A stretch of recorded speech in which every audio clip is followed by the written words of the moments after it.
Recording on. There you go. Call the CIP meeting to order January 27th. It's 8:32 p.m. Second item on the agenda was approval of minutes. I know Stephanie requested some more time. They've only just come out this afternoon, I believe. So I don't know if enough people read through them, or you want to hold off till the next meeting to. Oh, I didn't. order those. I'm fine with the ones for the 13th. I just couldn't. I didn't know if there were any for the 20th. And they just came out this afternoon. Okay. So can I move to accept the minutes of the January 13th meeting? Second. Motion and a second. Any discussion or corrections to those minutes? I will just add that because of the recording error, they're longer because we attach Phil's summary to the minutes for historical value. So you'll see that it's the written text from Catherine and then Phil's summary, because that was the majority of that meeting. Very good. Any other corrections or notes? All in favor of approving the minutes for January 13th, I believe it was? Say aye. Aye. Aye. Opposed? Abstentions?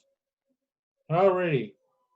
And I understood Stephanie correctly. We'll wait another week for approving the minutes from last week.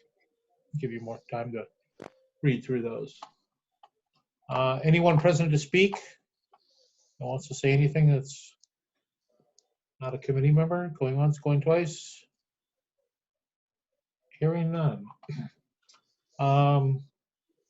For those of you that are new or relatively new, the way this is typically done, and I won't say it's right or wrong, is we usually do not vote on item by item, a formal vote. It's usually done by consensus. If somebody requests a vote for a particular item, we could do that, but usually we just talk among ourselves and try to come up with something that, you know, is agreeable to all of us. We'll start with year one. That's tonight's project, and that's the one that's going to be dealt with, you know, shortly, so we have to hand it off to the selectmen and the Board of Finance. And next week we'll look at the out years as well. You know, something to ask yourself and or the department head: what happens if we don't do this project now? You know, everybody wants everything now, and I get that. We have about over $2 million of requests, and roughly speaking, $500,000 or $600,000 to spend. So there's going to be a lot of projects that we can't do this year, and we'll just have to do something with them. So some things you can say yes, and in which case you got to determine a funding source, which can be local taxpayer money, which is basically, you know, money that's directly paid by the taxpayer to the town, and that fund. And there are some other funding sources available. One is LoCIP, and just ask Erica or Donna, is LoCIP still in place? And we're going to get the expected dollar amount, we think. There's the governor's budget is set to come out in February. Mm-hmm. We haven't heard anything to the contrary, though, that we believe that will still be part of the budget, and we've heard no formal or even informal discussions about dollar amounts. LoCIP is there most years. It's not a lot of money, but it does let you carry it over somewhat, although you don't want to have a big pile sitting there not spent either. Erica, what's the rules on the LoCIP money in terms of what they'll buy and not buy? The quick and dirty is no wheels, no schools. Okay, that's pretty simple. Just about everything else.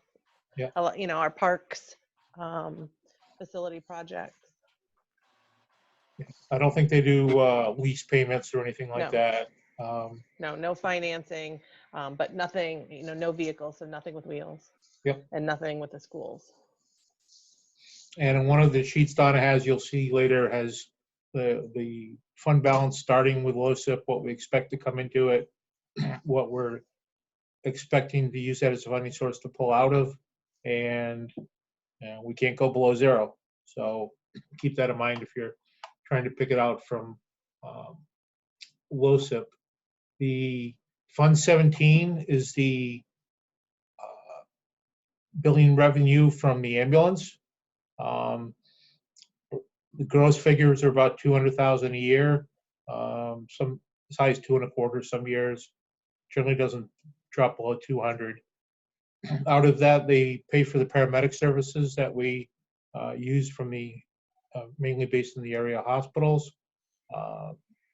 We pay for the billing agent that does all the complicated billing to get us that money, just a percentage of the revenue. And then according to the contract between the fire departments and the town, it's used to replace the ambulance as the first priority. There's sometimes some extra money left in there, and that can be used for some things. Again, it's a finite source. Last year, in round figures, I believe the income over expenses was about $10,000. So we added 10 grand to that fund.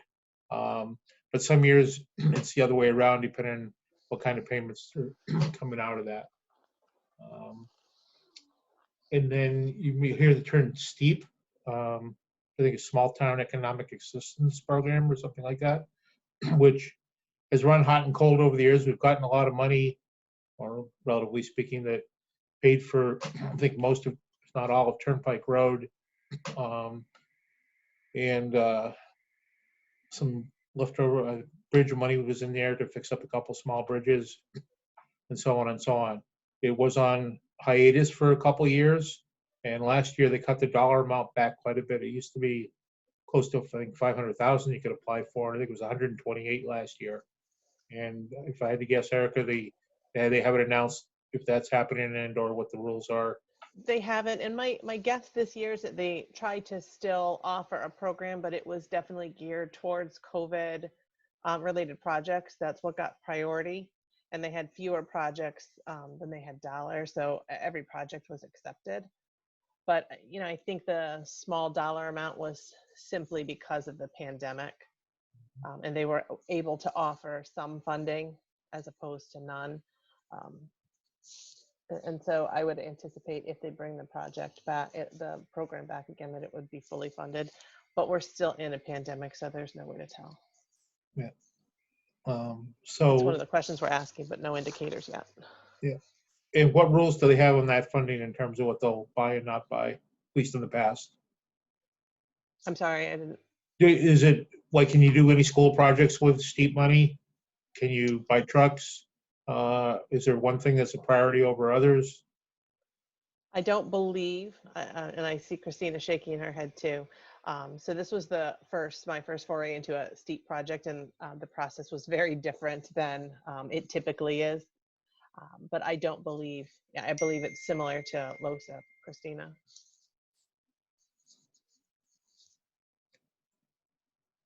Anything you want to add, Christina? Or okay. So that's where some of our money comes from.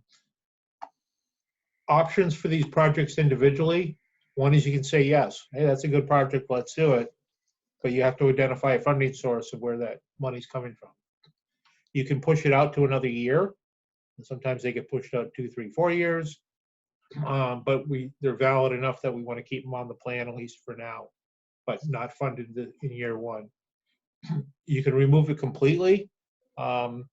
If they happen to get money from somewhere else to complete the project, that's great. Be it their operating budget or some magic money fairy comes out and takes care of it for us. We rarely remove things from the plan, but we do it once in a while. And you can also alter the dollar amount. That if you say, hey, we can do this, but if you ask for 200, maybe you only get 100, and see if they can do something with that project, with that dollar amount. Just as a note, on Phil's nice, colorful spreadsheet, the way in the right column was, could they eliminate the project with the building of a new school? And by my math, in years 2 through 5, there was a little over 1.1 million of projects that would pretty much go away if a new school was built. Now, is a new school going to be built by next year? I would say definitely not. But keep that in mind. A lot of those, long-term projects of, most of them are maintenance items, might not be valid if they build a new school. And don't expect this to get done on the first pass tonight. We'll go through it once, and, if we can get it from 2 million to 1 million, we're in the right direction. Then you have to go through it again and keep making some tough choices to get it down. Donna, what do we have for a dollar amount that is put into the coffers, or plan to put into the coffers this coming year? For local funds, last year we left it at 612,000. Okay. So we said 2 million of request and 600,000 to somewhat work with.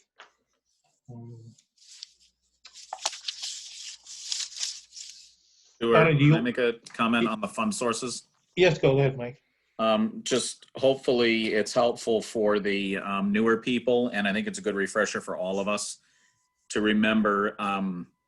Stuart was talking about Fund 17, and previous to the billing opportunity for the ambulance, money, not in the capital program, but in the operating side of budgets, went into paying for salaries for the crew to staff the ambulance, money went to buying an ambulance, all those things. When the opportunity to bill came in, which created this revenue source Stuart's talking about, it's important to remember it's revenue recovery. It's not really pure revenue, because the cost, that's money, that's billing money coming back from running the ambulance. We see it in capital. We don't see in capital the cost of all those salaries. So it's important to remember that, and the nice thing was in the beginning, that revenue recovery was somewhat equal to the cost of staffing the ambulance. Now those two have diverged quite a bit. I think last year the salary cost was somewhere $700 and some thousand maybe. I'm just trying to go from memory. So if Stuart, you know it better, feel free to correct me. But that revenue recovery at around 200,000 means that the taxpayers are still putting out 500,000 more than it's recovering, and I'm not saying there's a solution to that. I'm not saying that's bad. I'm just saying, let's remember that is a revenue recovery from an expense we're making. It's not actually like a grant coming in or LoCIP money or anything like that. It's not pure revenue. It's just a reduction of an expense we're making. So the ambulance loses money overall, which is what ambulances do. Again, I'm not saying that's bad. We get some of it back in this billing. You will occasionally hear people say, well, the taxpayers haven't had to buy a fire truck since we've had Fund 17. That's really that's disingenuous. The taxpayers are paying to run the ambulance. The ambulance recovers some of the cost. That recovered money is now going into capital to help pay the leases on the ambulance, like Stuart talked about, to pay the billing and all that. So you will hear, and when you hear that people saying, well, the taxpayers haven't had to buy a fire truck, it's really not true. The taxpayers' money went through the ambulance process as it should. It created some revenue, which is what's used to pay these leases. So I just want to make sure, particularly for the new people, that you understand it's different from LoCIP and STEEP and all that, which is money purely coming in. There's a lot of history behind that. Part of that is a unstable funding source, because it does go up and down in terms of ambulance revenue, with a pretty predictable expense of manpower. Right, and we didn't want to get in the position of, hey, we expected to get 200,000 this year, but we only took in 150. What do we do? Lay everybody off for 3 months until we recover that? So the trade-off probably 20 years ago was, we'll give the town all the billing money and put it in a fund dedicated towards emergency services, and the town picks up the payroll side. And as Mike mentioned, that's certainly diverged over the years. For probably 10 years, the town was making money on the deal. And then as more manpower hours came into play, it went the other way. It's all based on call volume and revenue. Somebody like Staff Ambulance, they kind of barely survive on their billing money based on their call count. Somebody like Vernon, they make almost $1 million of which the town gives them about half of that. So the town makes a lot of money in Vernon, but they do 4,000 calls a year.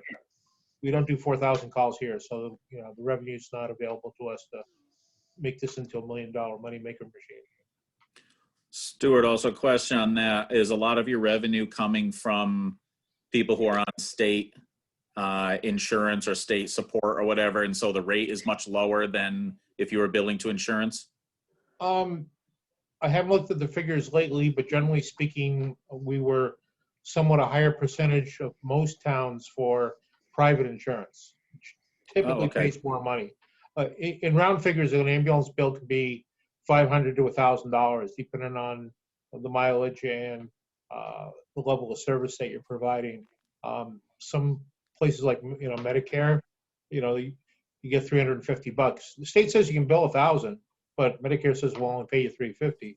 Medicaid was down as low as $99. But you're stuck with who you got. If, a lot of people at High Chase, are on state. Some are Medicaid only, some are Medicaid, Medicare. I don't think there's anybody on private insurance down there. We pick you up and you have insurance, we can make more money. So it's an unstable funding source, and there's nothing we can do to change that. It's all based on the demographics of who you're picking up. Any questions? Yeah, I just wanted to mention that, since we virtually sat out of capital spending last year because of the pandemic, I'm thinking that even at 612, that may be a little low for somewhat catching up, because on so many things, they've been on the plan a long time already. Things are like getting in pretty bad shape in some cases. I'm not saying we should be open-ended about it, but I do think that we should consider this may be an unusual year. I think it's also maybe a good time to invest in the town somewhat as we move out of this, because it was pretty frozen last year. So I just want us to consider that.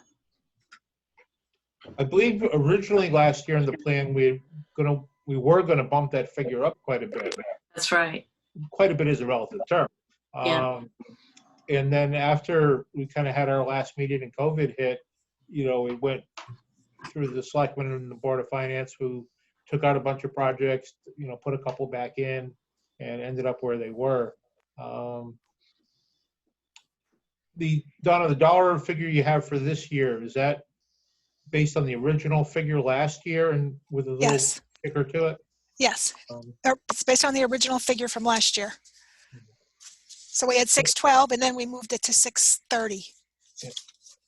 And in CIP world, that's a lot of money. In a lot of prior years, they kept it flat. Once in a while, it would go down. Sometimes it go up a little bit. It is a somewhat artificial number that came in 25, 30 years ago. So let's put this dollar amount, aside for CIP projects. And that's kind of where it stood. Sometimes it gets a kick by, inflation rates or cost of living, that sort of thing. Would you like it to be $1 million? Sure. Maybe the Board of Finance wouldn't, in terms of presenting that budget to the townspeople. And ultimately the goal is to get the budget to pass. If it doesn't pass, it does, there's no increase in money at all. But on the other hand, you got to, trying to provide a certain level of service from all these departments that are presented requests, and some are, considered priority items either by the submitter or by us.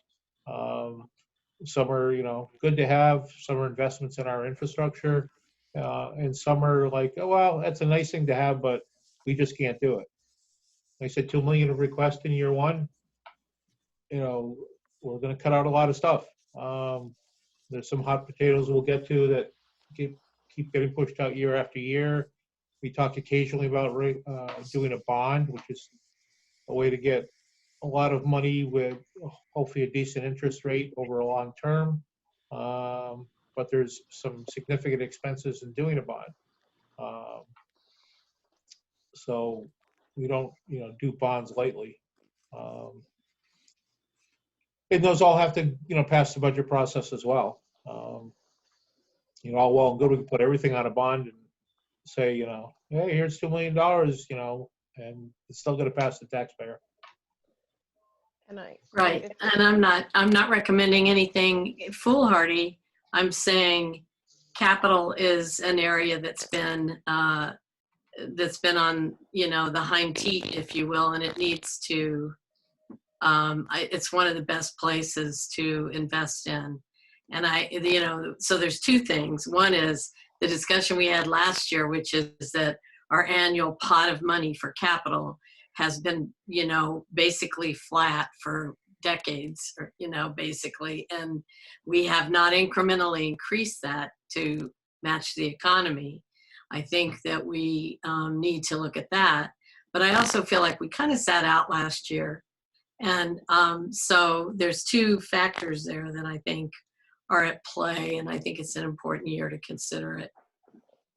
Can I speak So to? whether we conceivably go to, and we do have, you know, have a fund balance, but whether we go to 650 or 700, something like that may make sense this year. I'm not saying we shouldn't, you know, like be very careful in how we weigh what moves forward, but I think it's an important year. Can I speak to Stephanie? So when we kind of left the year one project, I think what this committee didn't finish were years 2 through 5. Right. And then the Board of Selectmen kind of went at year one and looked at projects there. And that wasn't an easy decision by any stretch. If we take out the 100,000 for the potential new school, the consultants for the building committee, what we did was cut projects that were roughly $119,600 that we had put in year one that would have been in various funds. So they wouldn't have all been in local funds. Some might have been in LoSiP.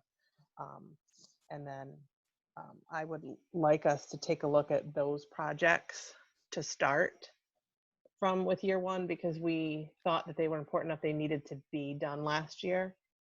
And if we use that as maybe a starting point, I do have last year's document that shows what we cut. So maybe if we start looking at those, because we knew they were critical then.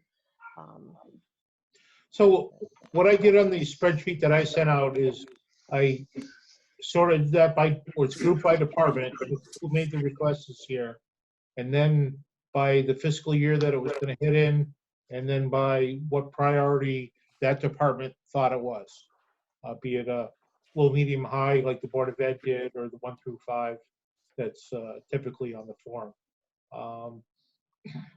So, and you know, I've been to town meetings long enough, as have most of you, and I've heard the sky is falling story many times.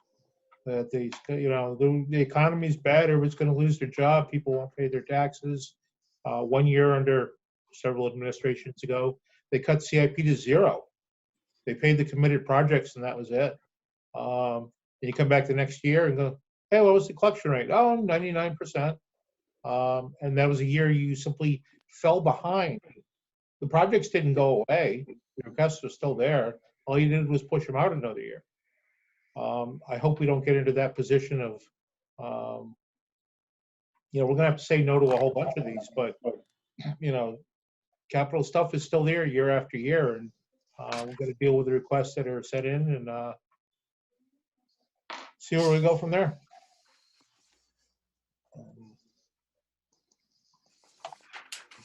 So And can some of we these- take a look at Donna's spreadsheet and maybe start working year one? Yeah.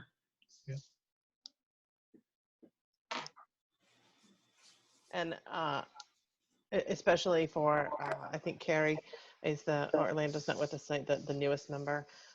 Stop and ask us questions if we just kind of fly through and it looks like numbers flying everywhere, because it will.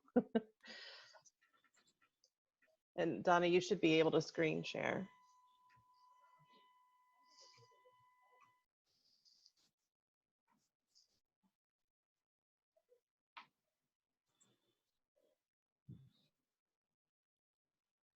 Sorry, I left for a minute before everybody. I had to run to the printer because there's too much to keep on the screen. So I did want to echo Stephanie's sentiment on us needing to think seriously about bringing that number back up like we were trying to do last year.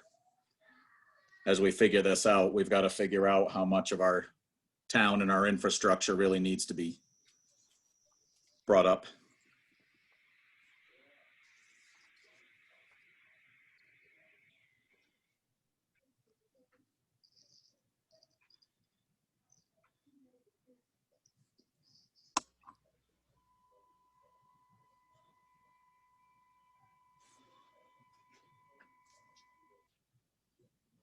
But Donna, we see your folder, but we don't see the spreadsheet. Oh, thank you, Stuart. I was wondering about that because I see the spreadsheet. So hold on. Let me just see. Please move this window away from the shared application. Okay, hold on. Let me just close it. See what I can do. Okay, I'm stop sharing for a minute until I figure out how to do it. Save that. Okay, so cancel. Right, cancel.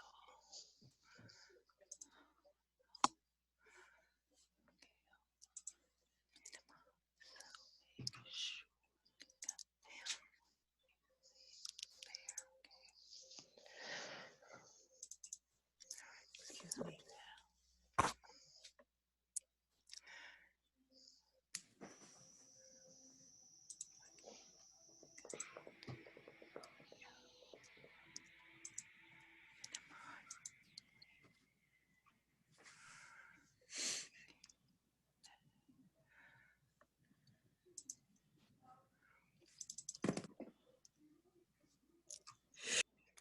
Okay, do you see it now? We do. Yep. Yeah. Okay. All right.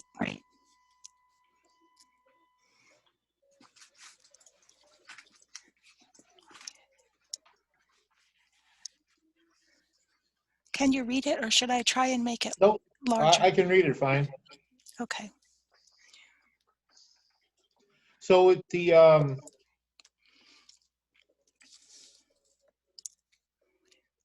top, Donna, there's a bunch of those that are already committed. Can you just give a Sure. quick review of Yeah. what we're paying on and perhaps when the payments stop and that sort of thing? Yeah. So the first one is the bond for the library. And that's going for at least 5 years in this plan. Okay, the next one is the Public Works dump truck.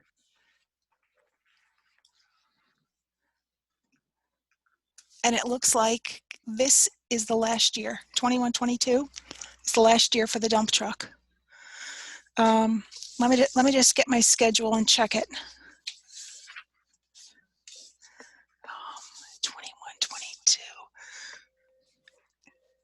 I'll check it. I'll check it as we keep working. Okay, the ambulance and fire department pickup truck. 21-22.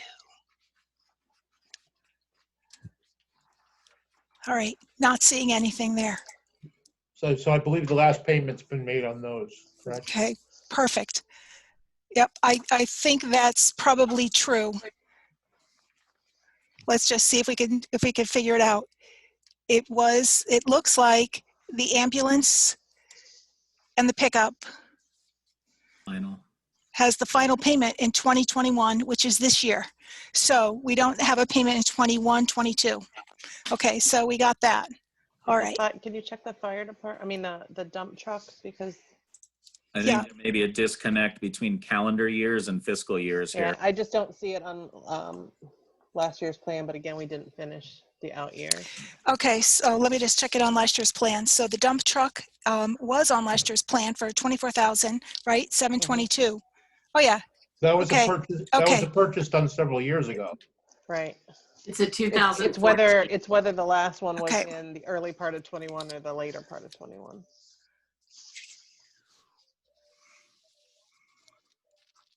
Okay. Because if I look at the balance last year, I think it should be 0 on this plan. I do too. 21-22.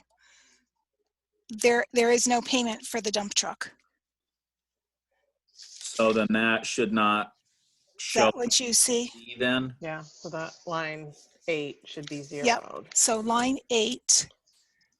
Look, we just made some money. The Look column at us Okay. go. Hey, look, Troy just got a new truck. For Yep. 2021, there's Don't That, tell I him believe, things like should be Troy that. just zero. woke up. Look at how Yep. big his eyes are and his smile already. Okay. He's going to stay awake now. Okay, so now we're on the ambulance and the pickup, which 2021 is the last payment. So this is correct. 21, 22, there's no payment. Now we're on the Spartan Gladiator fire apparatus.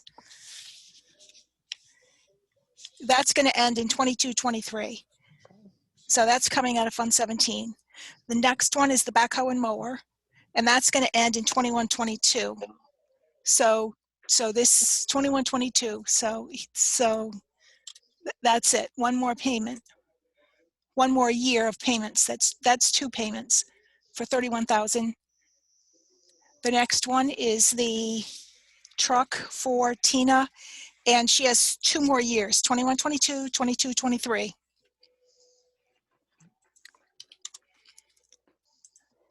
The next one is a public works truck and chipper. Donna, Yes, on that line what do 12, you see? ACO, Yep. is it Yep. possible? Does that have to be ACO, or could we call it animal control officer? Yeah. Or does it not fit? Because a lot of people aren't going to know what ACO is.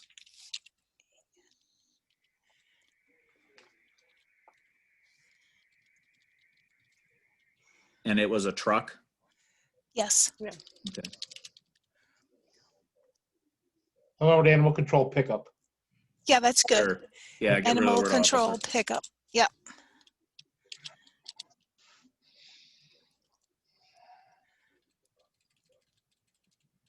Okay. There Okay. we go. Now we're on the public works truck and chipper. And that's going to go out to 23, 24. So the first 4 years. So 24, 25 can get zeroed? Is Yeah. that one? 24, 25 can get zeroed, and yep, 24, 25 can get zeroed.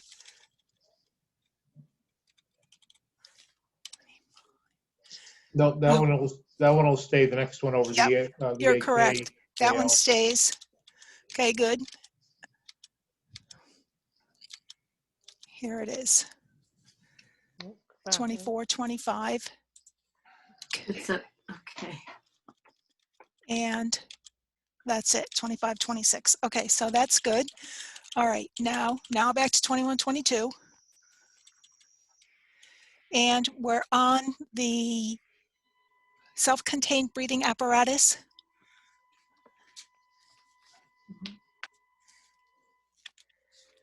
And that's going for 4 years, oh no, to 23, 24.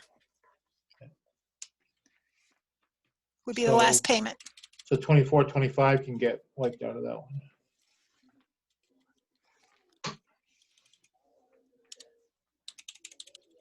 Okay.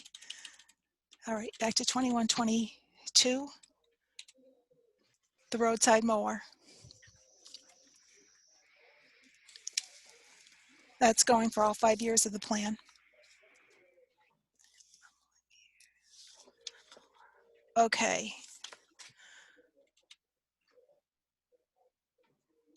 The 2007 International was pushed out 1 year. We had it in 2021 this year, but we decided to move it. The Board of Selectmen decided to move it.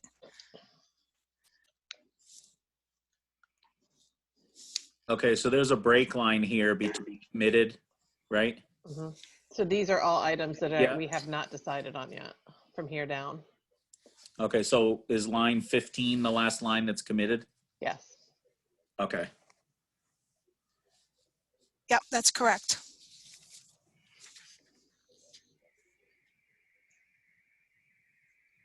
And I believe when we talked about, and I'll start with those vehicles because they're up there, we had talked about maybe buying at least one of them outright, that it, may have saved us some money specifically with the, I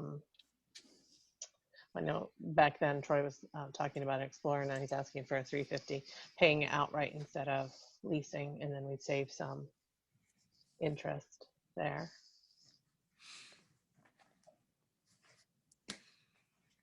Because I believe the Ford Explorer turned into an F-350 this year. Correct.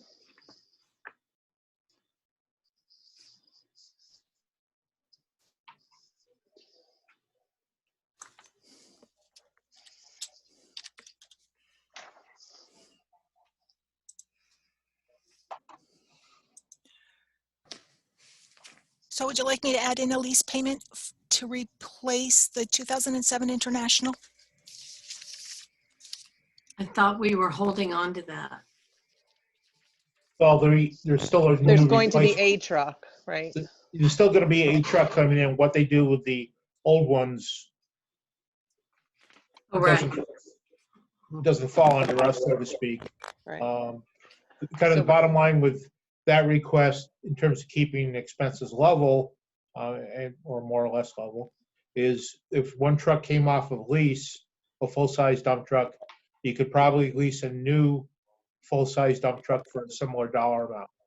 So you won't see a big spike in the overall spending because of that. It'd be great if you didn't have to buy it and you could do it use the money for something else, but that's not usually how it works. And some of these are somewhat mystical projects. Line 24, I don't recall CIP voting to do that. Not that it doesn't make sense. We did, But- we were playing around with that as we came to a screeching halt. Yes, We were just starting to have those discussions, so we put them in, but never came to fruition. that, the school thing, and I didn't listen to that meeting.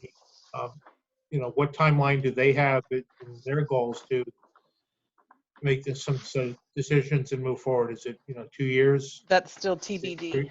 Right, and they also have to have some money to do some of that that planning purposes anyways. That's So- lower the plan, right? Like the 100,000. It's still, Yes. it's still requested it. That was their request. So back to Public Works. This is where Christina's little presentation comes in, because there are a lot of vehicles in the plan between Public Works and the fire departments. So I think it's a challenge for all of us to kind of evaluate all these things, and some things replace existing things, some things are new. In the meantime, also, Troy, you gained another vehicle to your fleet also, right? You guys bought a used dump truck in between last year's CIP and this year's CIP? Yeah, but you got to remember that truck was $4,700, so it's not a new truck. It was just something to get us by. So that's So And today we Right, needed so- it. right. just a point for you, Troy, and please, I'm not at all trying to sound like a jerk, but you said I've got to remember that truck was $4,700. I don't know about that truck, other than I saw it in the plan that you guys now have this other truck. And again, I'm not trying to pick on you. I'm just saying, since we had our last conversation about capital, you've added a vehicle. You may certainly tell us that that vehicle is just barely a holdover, and I trust you, and I believe you when you say that. I'm just saying, we now need to figure out where that fits in your plan. Maybe what you say in the plan is, listen, that was what got me through a year. Right, basically, and that's what it is. That's why it wasn't added on to the plan. It's not, we're not replacing that to get a bigger truck or whatever. It was basically kind of to get us through if there was an emergency, and we had one last night. So that truck came in more or less. Yeah. So that's why it's not like, hey, we're going to replace this truck in 5 years and get rid of it. If this truck lasts 2 years or 3 years, great. It was just something because we have constant breakdowns with the trucks we have. So, But it's also not keeping us from buying any of these trucks that you're looking for either. absolutely not. Nope. Okay. In that particular case, Mike, I believe line 17 is the replacement for that size of truck. It wasn't a full-size dump truck. It's the kind of mate to the other small dump that they have that they're looking to get rid of. what it actually got used for today is that 450 got towed away in the snow. I could show you the picture, a snowy picture of it on the tow truck. But is there a possibility that purchase could last longer than a year? That truck could Oh, yeah. last longer than a year? Yeah, absolutely. It's, Yeah. yeah, it could I think last 5 years. It's Let me put some words in Troy's mouth. That's a spare. That is no means a frontline, exactly. ready to use everyday truck. That's a spare for the other small dump truck if that one craps out, which apparently it did. And I think you'd end up keeping one of those as a spare.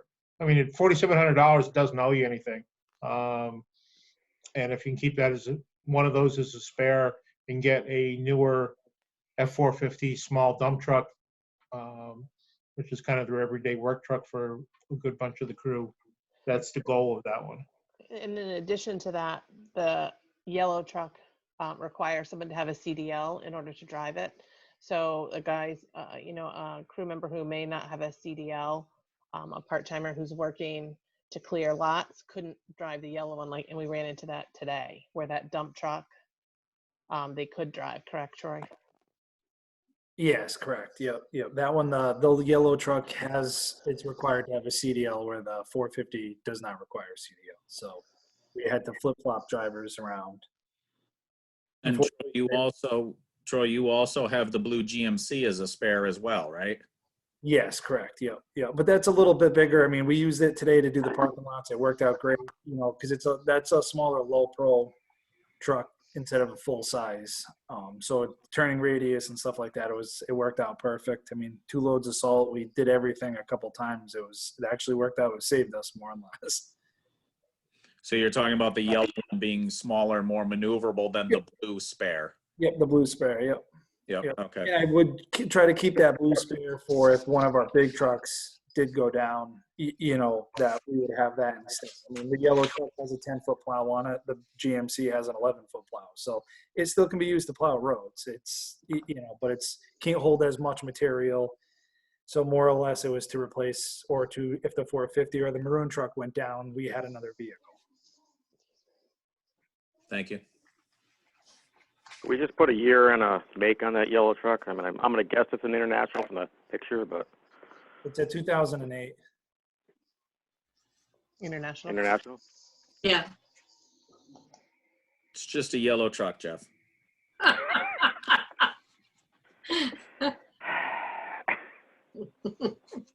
We're still going to call it the yellow truck. We can't stop now. Well, I'd like to know how old it is. It's a medium spare. Yeah. New paint would be worth more than the cost of the truck. Yeah. And boy, are we glad you were able to pick that up. Donna, could you go jump to that table you have that has the fund balances and what's projected to come in and out of those? Yeah. So I have, go ahead. So just for people's review, we talked about the different funds, and what comes in, what goes out, and Donna can review that pretty quick with you. Yes. So, yeah. LOSUP. So this line here is the actual on July 1st, 2020. So here's where we're going to start, July 1st, 2021. And the projects that we already have in the plan that carried over, are listed here. So as you follow it down, we're okay. Budgeting for $57,000 from the state each year in LOSUP funding, which is what we received this year. So I'm using that as my budget number going forward. Okay, the general reserve is not balanced out yet.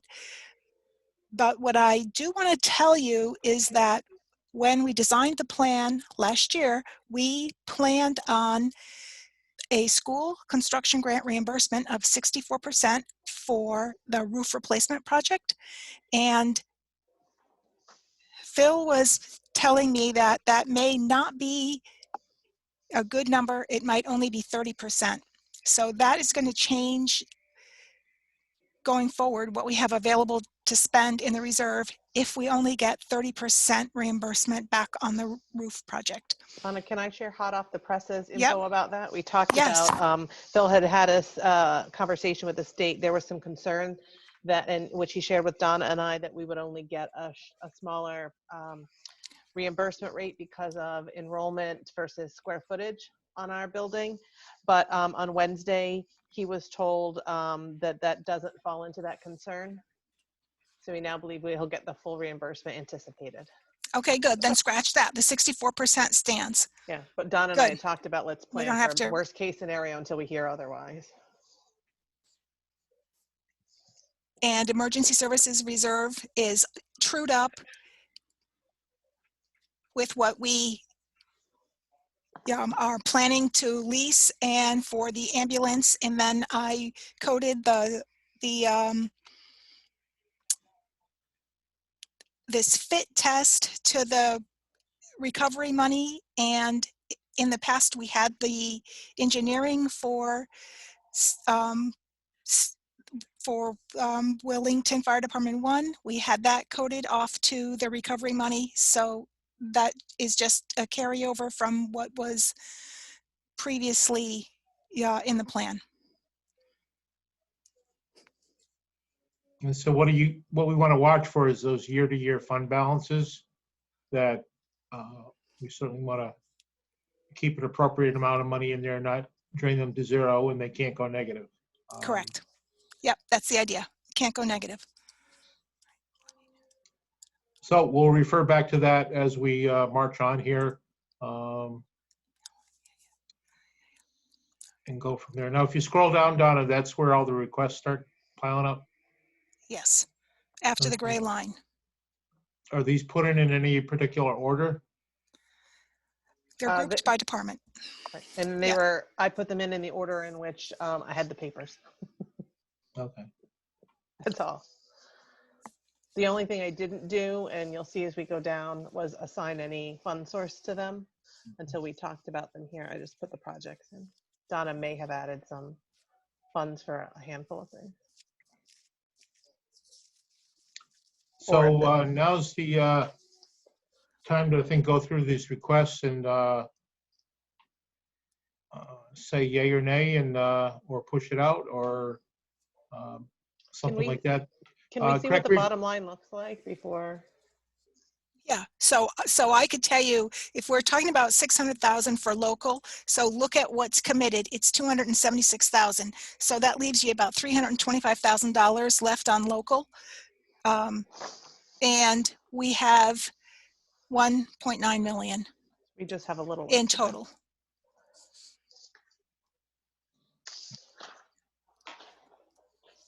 Can I suggest some projects to start? Unless anyone else has a starting Well, point. my thought was to go through them by the requested priority. Okay.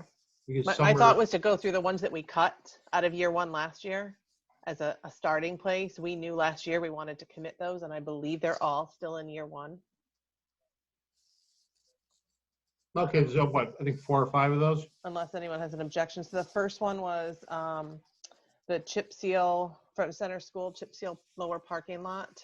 Is that still in year one? And if it is not, then we'll move forward to the next one. Yeah, the request was for 16,500.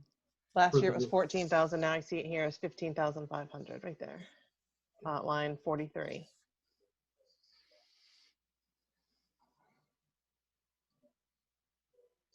We'll assume that's a good quote. Troy, would that be done? Are you doing any chip sealing this year?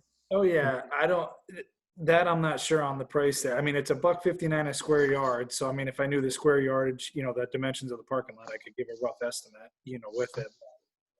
I'm not sure if that's a true accurate number there.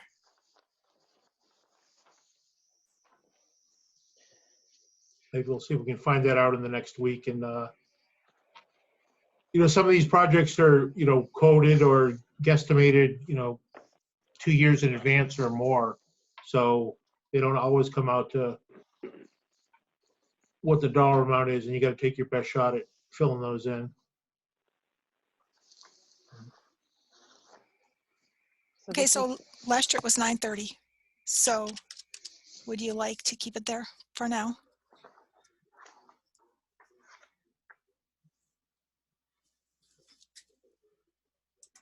Yeah, I mean, I think what we do is we throw a lot of those into 9:30, and then we move some over to LoSiP if the rules fit to do some of that. Because that's what we've done in the last couple of years. All right. I'm just kind of going down the list here. So the next one was HMS painting of the library. And the hope was that that be done after the roof was done. That's line 68.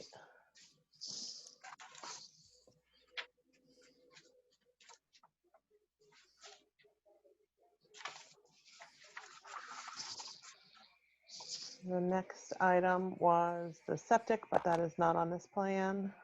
The TOB basement concrete floor, which you'll hear me talk about wanting to do sooner, not later.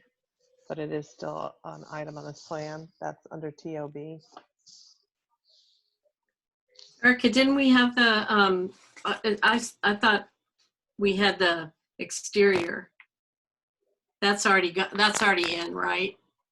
Of The exterior HMS. hall school, Yeah, that's the in- entrance. that's in this year's plan. Okay, thanks. You're welcome. Yep.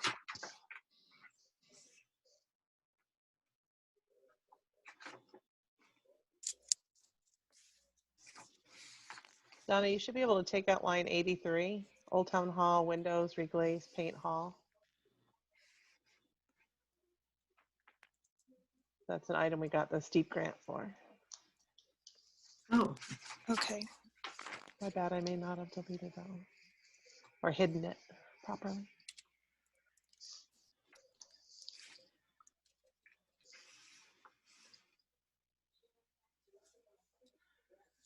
So line 87.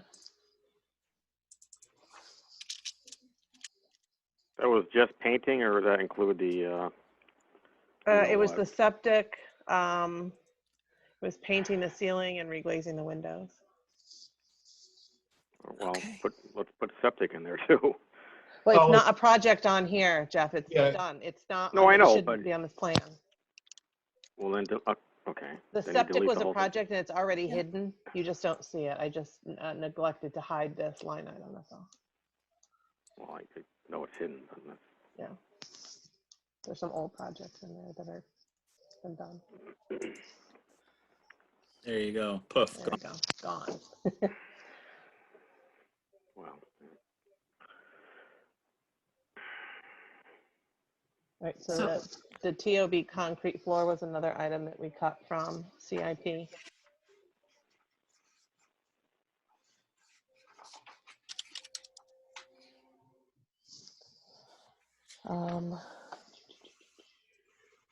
Go down and into public works.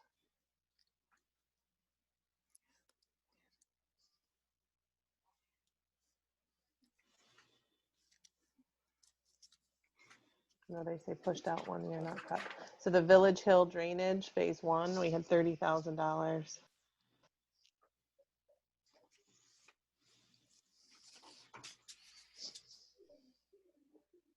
And the items I'm choosing are just the ones that we cut. So Donna very cleverly marked them cut so we can tell which ones they were. Line 107, Donna. Thank you. You're welcome. We broke it out into 30,000 in year 1. What did the $30,000 do? If you recall, Troy had asked last year too for an excavator, and we kind of said, show us what you can do in this project in renting a machine and see if we can't start doing some of this Village Hill work in pieces instead of one large project. Do y'all recall that conversation? Dude. I do. And that's what the 30,000 was. Like, we'll start with one section. And Troy, correct me if I'm wrong. I thought you said you could do like 6 Yeah, it was like 6 Yeah, basins. 6 catch basins with that. Starting from the bridge going up, it was 6 basins. So the request that came in for 257, $257,000. So is that the estimated cost if our Public Works Department does it? No, that's the Or is number it, that's, or is that a price for the contractor to do the entire thing? That's an old price. old price. We haven't. Well, priced that's that what new. was submitted, so that's what we have to go by. Correct. And that's Um, what's been submitted for years. We haven't spent the money to redesign that project. So ultimately, it comes down to the question, one, let's pretend for a moment you got an excavator. And we'll ignore the fact rented or purchased at the moment. If the town were to take over this project, and from what I understand from last year, you guys felt you could do it with the exception of the paving, which would be an outside contractor, what would that cost to do versus hiring a contractor to do that entire phase? Well, basically with those 6 catch basins, the pipe, the catch basins and the stone, the gravel, everything back was about $30,000 to do those basins. So I think there was like 12 or 15 basins on that whole project. So you're looking at that versus a contractor doing it. So that's where the savings would be. Well, and that's what I'm trying to get to. Yeah. What do we save if you did that entire phase 1? Will that pay for your excavator? Oh, absolutely. Yeah. Yep.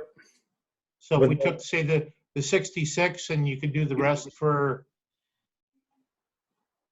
how much, 60, and then you gotta add the paving to it? Yeah, and then the paving. Yeah, obviously that paving has to be done by a contractor. Yes. The road's going to be Yeah, so what I'm looking for is an updated price of, do we hire somebody to do it versus you guys doing it? And if it saves enough money, it validates you getting the excavator. Yeah, well, we were going to do it over like a couple of year, like if we had the excavator, so say like this year we would do like 6 basins. If we ran, something in the fall, if we could do a couple more, it wasn't, when we were pressured with the rental machine to be like, try to push all 6. If we have a week where we can do 2 basins, then I have to do something else, or a storm happens, then we could go back to it. So it wasn't just a constant, we're working right there. So who knows, this year, if we had the excavator, maybe we could put 8 or 9 basins in our 10 basins. It all depends on weather. It depends on what else is happening in town. So we could do it all in 1 year, or we could take 3 years to do it. It all depends. But I don't have a cost savings on it. Obviously, we're going to save because our labor is already paid for. It's just the machine, the material, and I don't have that in front of me. I had some pipe prices and all that stuff from last year. If I was in the office, I would have all that. Does getting the excavator mean any need for extra labor though? You could always use extra help. I mean, that's one of those things you could always use help. But I mean, we do it with the 4-man. We did 1,200 feet this year with 4 people. So, and that was being rented. That was being pushed. Nobody took vacations or anything. So it can be used. I mean, it can be done. It can be done. We do a lot with 4 guys. More help is obviously better, but we still get it done. No, I just think it's because it's a new thing. It's a different program if it requires personnel, frankly. Yeah, I mean, I recall last year we talked about doing it with the personnel that we had. Yeah. You could just shift the way you work with more personnel. But I think we planned it last year and we didn't have additional personnel. But then that also raises your expense for that project if you brought in extra personnel. Right. Yeah. So Right. that's, I'm looking over the course of a year, and you obviously have a zillion other projects you work on in terms of, cutting brush and sweeping and, obviously the winter stuff. How many months a year would that excavator be sitting there doing nothing? It wouldn't sit there too much. There's a lot of stuff you can do with it. There's one guy can clean waterways. There's a lot of stuff that can be done with it. It's not just going to sit there and just use it to just put drainage in. I mean, it's a versatile machine. I mean, granted, if there's 3 feet of snow on the ground, you're not going to use it for a month or so, but who knows, if there was an emergency somewhere where a waterway or something washed out, it can be used. It's just not, they just don't sit there. So Troy, on that same point, when we were talking about your test drainage project last year, which you then went and did this year with the rental machine, you were discussing about the difficulties of fitting in any kind of a significant project into a timeline. Like, for example, you said that mowing ties up a lot of your personnel in the summer. So you thought you could do these drainage projects pretty much in a 2-month window, which was end of summer and before snow season, because then you have to prep your plows and be ready and all that stuff. Yep. So I hear what you're saying, that the excavator could be used moments here, moments there, when you need it at other times of the year. But if the crew's really only available a couple of months a year to do a project, does the excavator end up sitting a lot of the time? And if it's not sitting, then someone's not driving a dump truck or not on a mower, you know, just kind of trying to figure out if we're paying 12 months a year of ownership, how many months a year of use are we actually getting from the excavator? All right. So on that point, so if we rented it for 3 months this year, it costs say $14,000 and the machine's $60,000. So if I rent it for 3 months every year, for the next 4 years, the machine, or 5 years, the machine's paid for itself. So, and we've only used it for 3 months. So if you did that over a course of 12 months, you know that you're making that machine. So who knows, right now, we did the lights at the park on this. Granted, we're not gonna put lights at the park every year, but that we could have used that machine instead of renting a machine. It's more, you know what I mean? I can't say that the machine's gonna be used every single day. We don't use a dump truck every single day. So we're not gonna Right. use a dump truck because we don't use it every day. That doesn't, Of course. you know, that's. Yeah, I'm not trying to say I'm against it for that reason. I'm just trying to wrap my mind around how much use does it get versus a lease, which then is maintained by somebody else, you know, or a rental, which I is think the problem with the you get a rental, new machine. the problem with the rental is you're like pressured for time. So if one Yep. guy happened to call out sick, it screws the whole plan up now. Right. If it rains for 3 days during that week, now if it's raining, the guys can go mow. If it's nice for 2 days, we can put drainage in for 2 days. If it's going to rain for 3, they can mow for 3. But we have the machine.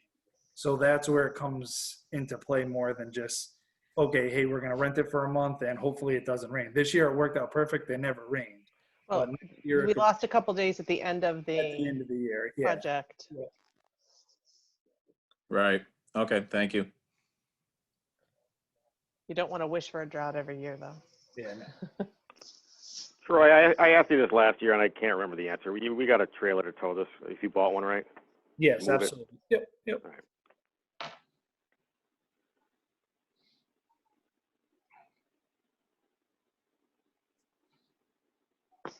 All righty.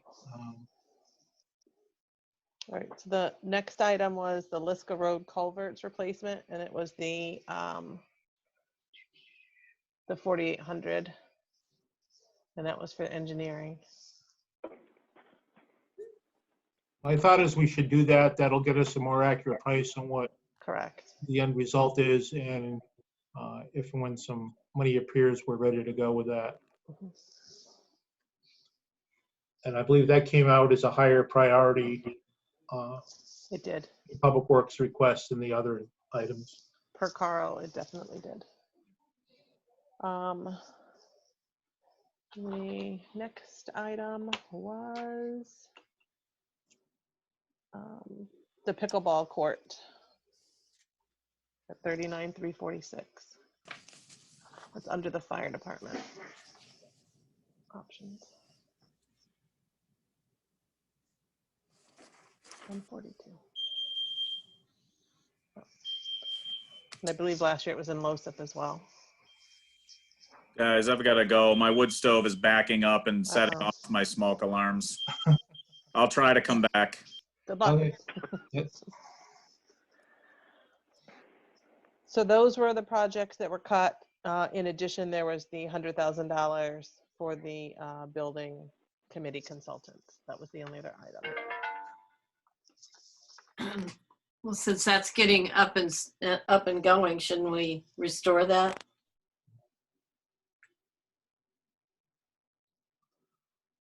I think we have I think to. it's vital. I think in order to do the real work, and the committee is going to soon. You know, last night was a lot of housekeeping, really understanding how we got to here.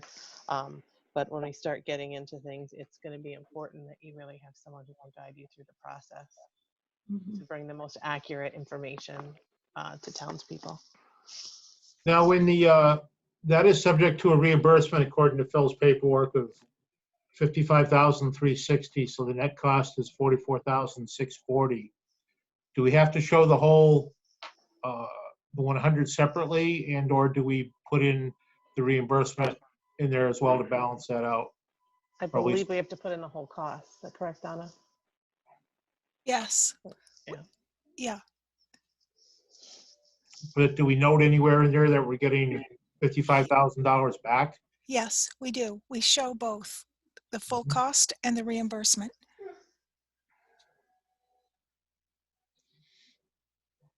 I mean, the reimbursement shows somewhere on the plan. It should be right, the line item directly below. Yep. Yep.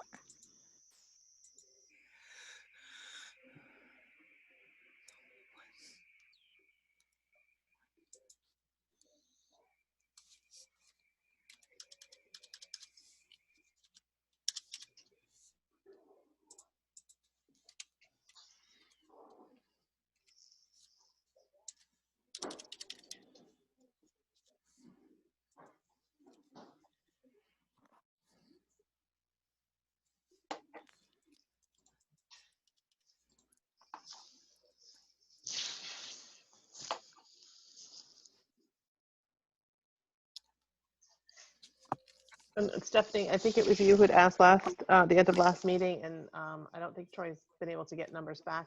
We talked about whether or not there'd be a significant savings if we combined our paving projects, and they were kind of all over the place. So it would mean either pushing some out or moving some way forward.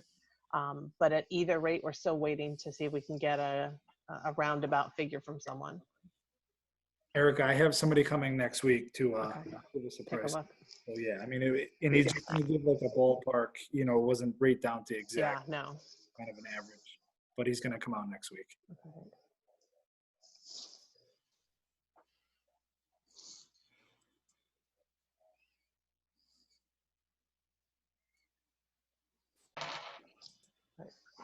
So at least it gave us some place to start. Now we look at whether or not we want to keep these in year one or not. Stuart, did you share the additional item that Phil I did not. went over? Um, I have it here with me. So I think last week, or in Phil's presentation, he mentioned a new project that wasn't in his original list of projects and he didn't have the completed sheet for, which was the radio, similar to what Public Works is using and what the fire departments are asking for their vehicles. And so he's asking for 9 of those portable radios. They were able to take them out and test them. And in an interesting note, he had a staff member take it to go out to one of the farthest roads in town and ended up on the same named road, only in Stafford. So way out in Stafford, and could hear them clearly back at the school. Just for information's sake. So he's looking for 9 radios, 6 for buses, 1 for center, 1 for hall, and 1 for the superintendent's office. And I sent you the cost. Stuart, I believe it was 16,000. Yeah. 1 second, I can pull it up here. 16,408, I think is the figure. you gave me. 16,408.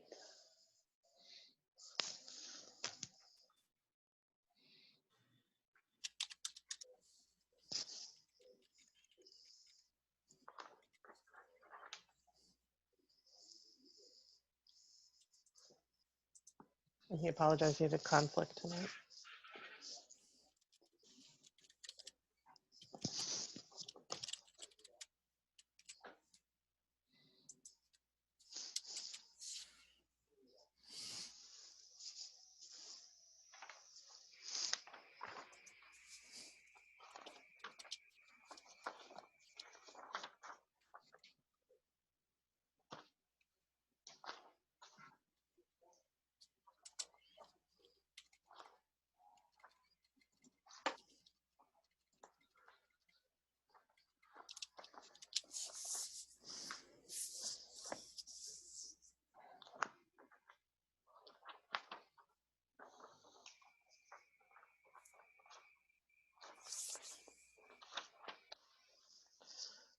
So, Stuart, are you just waiting for us to start suggesting Yeah, items?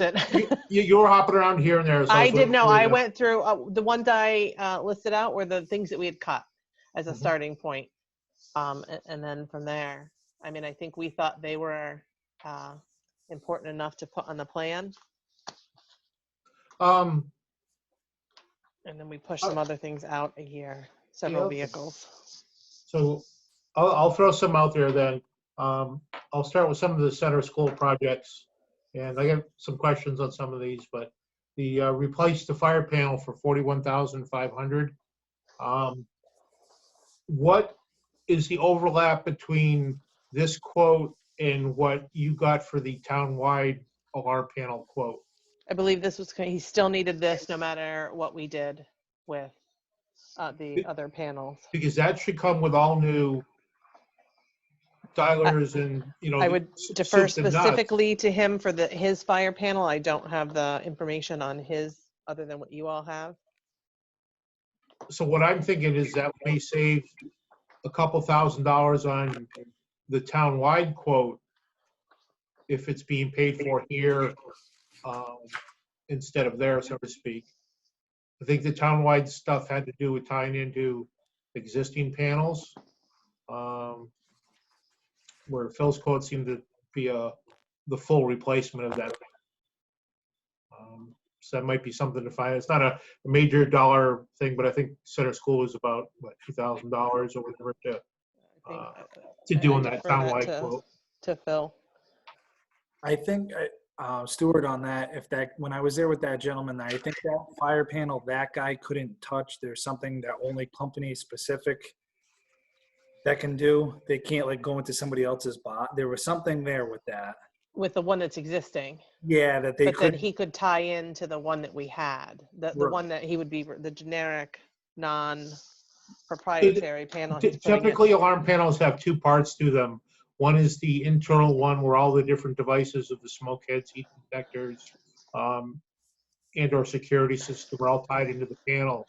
The second function is called the communicator, which actually dials out to wherever the signal needs to go to via cellular or hardwired landline telephone lines for that. And I think what the essence of the town quote was to put their communicator on the existing panels for the most part, to be able to communicate to the new company that will be monitoring the signal.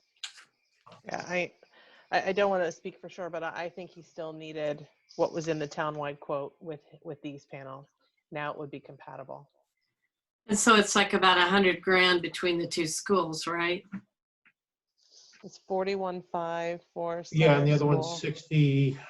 2.5. 62.5. They both in year one. Yes. So I don't know if he felt strongly that it should all be done at once. I believe so. He's got it as a medium priority, but It's one of those things I think, especially Hall School is working fine now. It's the what if something happens to it, you have to replace it anyways. Now, the argument could be made of, you have enough in the reserve fund, so to speak, that if it did break in the middle of the year, you could find some money for it and make it last another year.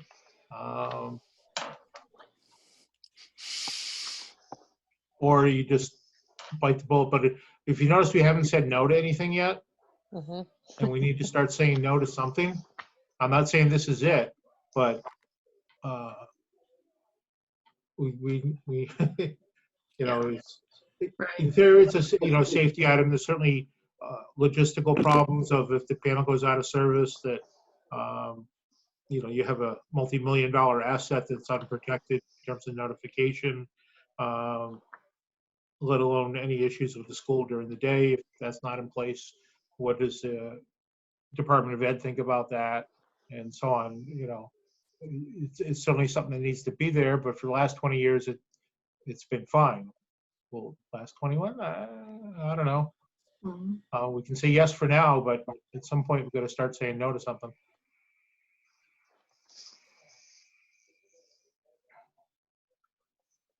So what's the consensus there? We want to leave it in for now? For the, I don't know, it's, if, Yeah. the combination of 100 grand for that item in both schools is, you know, unless it's, I don't know that it's as pressing as it should be in my mind for that big of a number. But I don't want to undersell it. You know, it's just, if we got to look for things. yeah, and that's 20% of our, you know, Right. budget, or 15, 20% big of our nut. budget for the alarm panels. And low SIP funding is not an option. A, I don't think we have that much, but B, they can't be used for schools.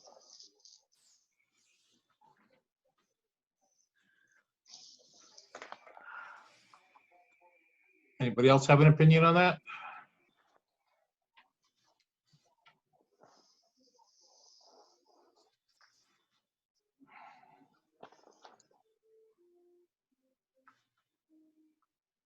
I guess Want not. to just come back to it?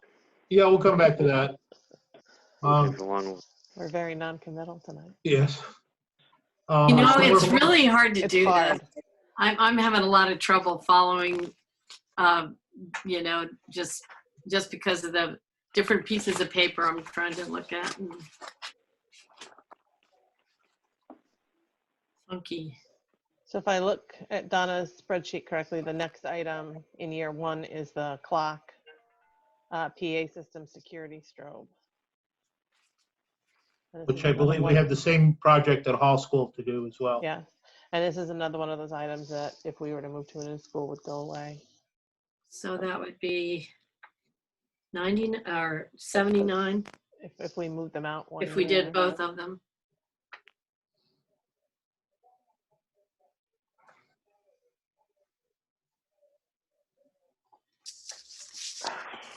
And This is a weird one because they're so ancient. Yeah. And Mhm. and the classes are all off several minutes from each boy. other. And boy, don't we need them so kids can learn to tell time like us and not a digital clock.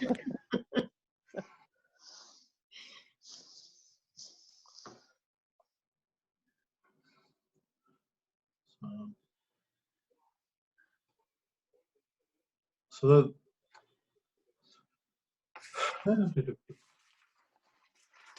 okay, Erica, what do you got for the next one? We're not making much progress, but Anyone else get? um, Gym floor replacement? the gym floor refurbishment. It's obviously something that's used every day in school. You know, Phil had all of these that are at medium.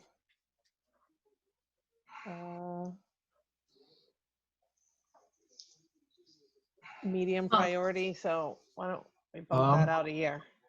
Yeah.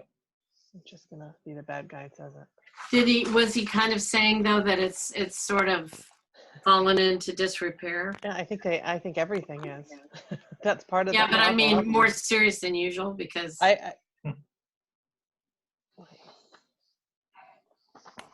yeah. I mean, frankly, I thought that the gym could use some attention, except that how much activity is there where they really, they can't play basketball right now and stuff, right? Right.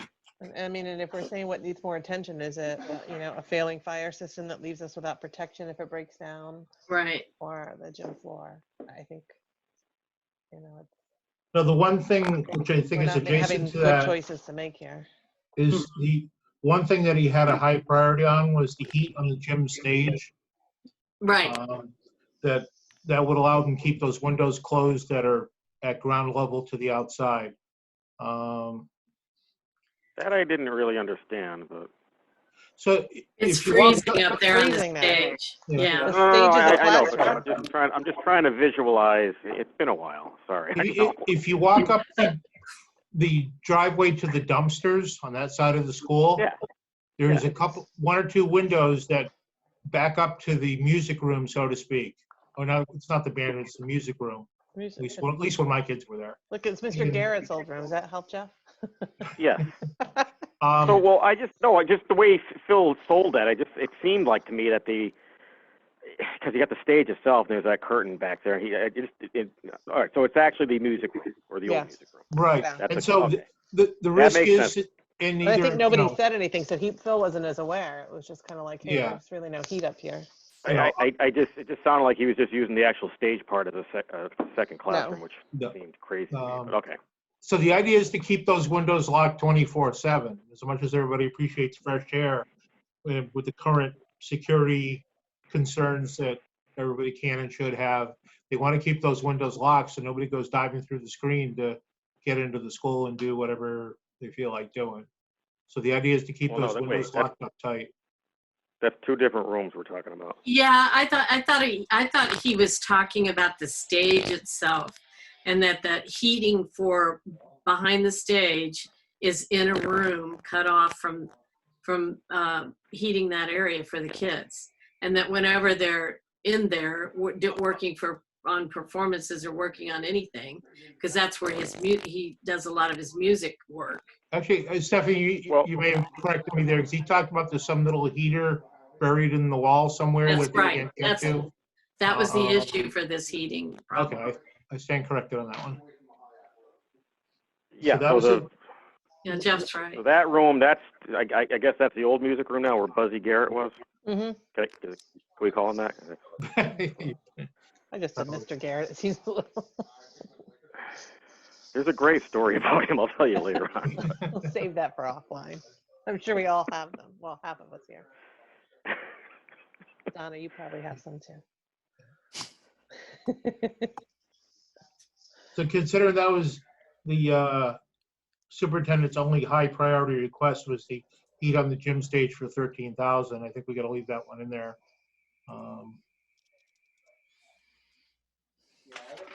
Yeah, and the other one was the money for the building committee. The 100,000. Yep, which I think Donna has in there right now, lines 76 and 77. Mm-hmm. So, I mean, we could, so you guys thinking we should go back and push other things out? Well, we have let's some of keep the other going. We still have a departments. whole- Yeah, we still have the other departments to look at. So we've Right. kind of run through the year one Okay. school system thing. Okay. Can I offer up line 87, which is the South Wellington lot zip design? Those of you who are on Board of Finance recall that Mike D'Amato and I also went to Board of Finance talking about this. And Donna and I are looking at whether or not we can do this through a line item transfer in the current operating budget due to some favorables. And that because of timing, we might need that sooner. So Yeah. I will offer that up off the table. Now let's hope it comes through the other way. Was that money for the For grant? for the design, yes, for the grant. That's okay. Yeah. And really our full intent was to go through CIP, but because of timing with the grant, we're afraid to lose the $1 million grant, but we think we can do it through our operating budget, which will mean line item transfer for the Board of Finance.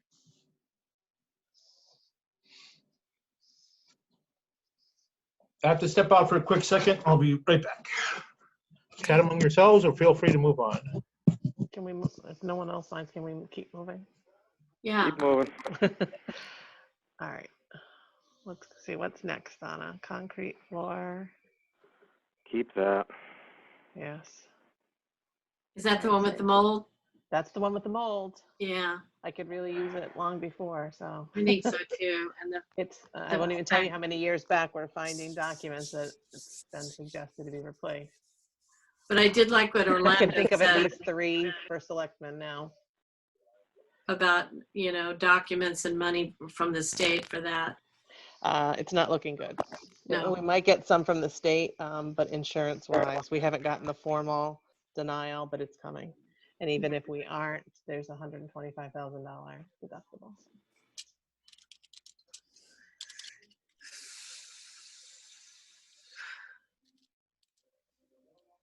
And we've had difficulty getting anyone from the state bid to come out and quote that for us. Troy is actively working on that. We've gotten 1 quote. Is that correct, Troy? No, we have 2 quotes. Two. Oh, we're up We at two. pulled down Look at local that. people, so.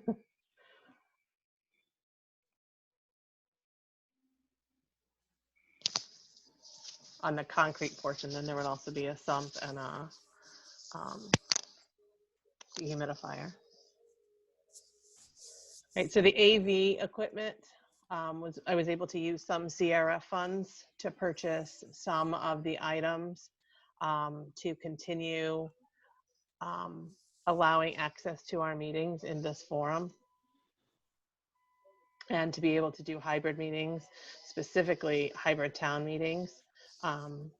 Doesn't look like we're going to get out of this anytime soon, and it's a way for people who don't feel comfortable coming out in public in closed spaces to attend. So this would allow for the remainder is for microphones for we did up to 10 Wi-Fi equipment, and that would allow for our largest meeting, and it would move things up into the upstairs meeting room. With the CRF funds, I was able to acquire the monitor with computer on it that would then allow us to stream those meetings and push them out, and one microphone in the meantime.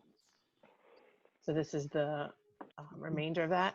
If there were some CRF funds that became available under this new administration that came to us, ideally I would like to continue that project using those. But that still remains to be seen if there will be funding for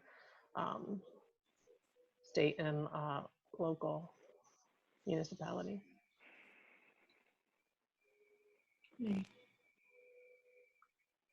Has there been any notice on the availability of any of that COVID-related funding to? But there isn't any more COVID funding. So the, as you know, the new administration started a week ago today. And so they're currently, Congress is discussing the COVID relief bill or attempting to take up that discussion.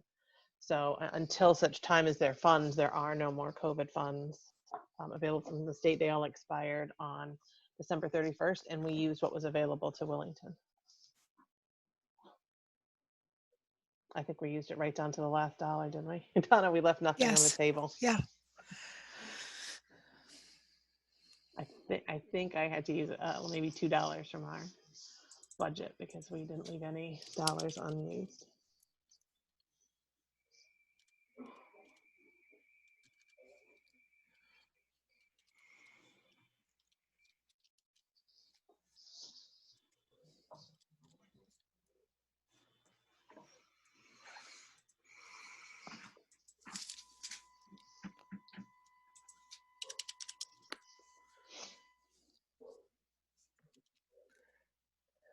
Could we use LoCIP dollars for that, Donna? For the AV stuff? For the AV stuff? Yes. Let's put it to LoCIP. Okay. That'll move it off budget, right? That's right. Mm-hmm. Hey, whittle that number down a little bit.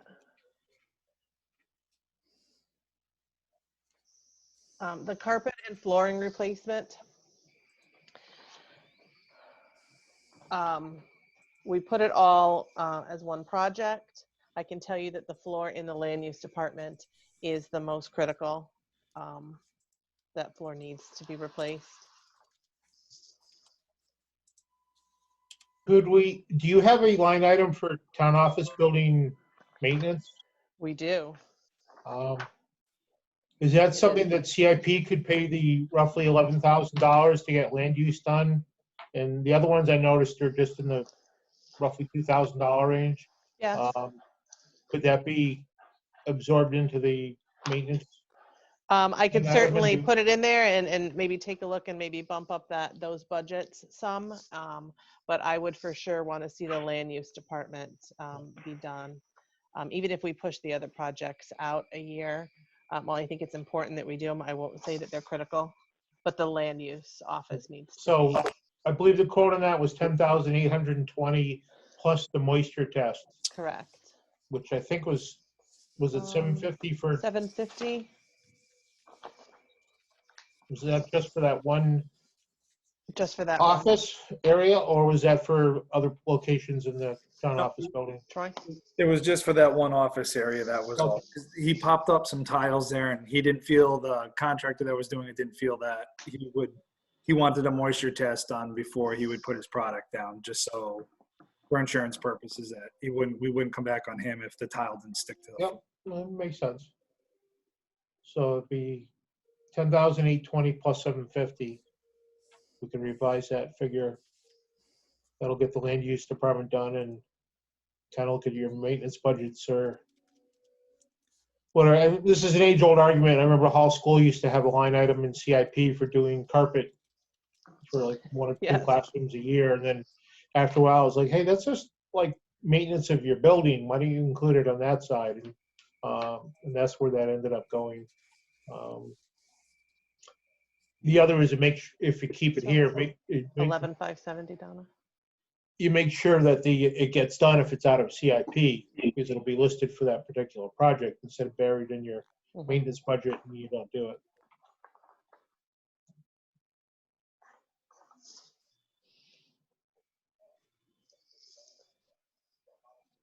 Are we on to Public Works now? Yes. The first item is replacing the 2012 International dump truck.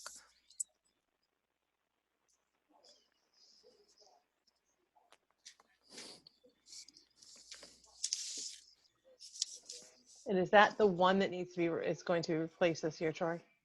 Yes, that's currently Lou's that's supposed to be replaced. Yeah. But I thought you said it was more important to replace Todd's. Yes, we've had a lot of problems with Todd's truck, so I would replace Todd's truck and keep Lou's. Lou's truck would go to Todd, and then I mean, the personnel is yeah. fine, but so it wouldn't really be the 20, it's the That's 20. no, it would be the 2012 Okay. because Lou's is the 2007. Okay. Yes, Lou's is a 2007, so that 2012 is Todd's truck. Got a much older one. That's the spare, I assume. Which one? I gotta get back to my. You mean the 2007? Nope. I was just looking at Christina's thing. The only one is spare right now is the GMC. That's the only one that's a spare truck. Everyone else is being. Okay. That's like a 2000, isn't it? Yep, the 2000 GMC. Yep. But that's a spare, and okay. That's all I wanted to know. So the 2012 would be a spare, but the 2007 it would still be in service? No, the 2012 would go away. We'd trade it in, get rid of it. Trade this one in and keep Lou's as. Okay. So we wouldn't have another one as a spare of these two, is what am I hearing? Okay. I think you should take the value of Todd's while we can. Yes. Okay. And you would not be replacing with an International? No, it would be another Freightliner.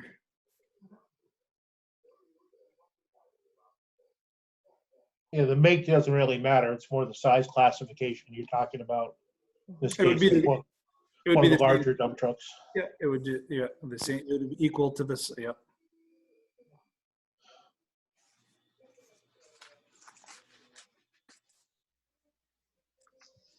And then in the plan, oh wait.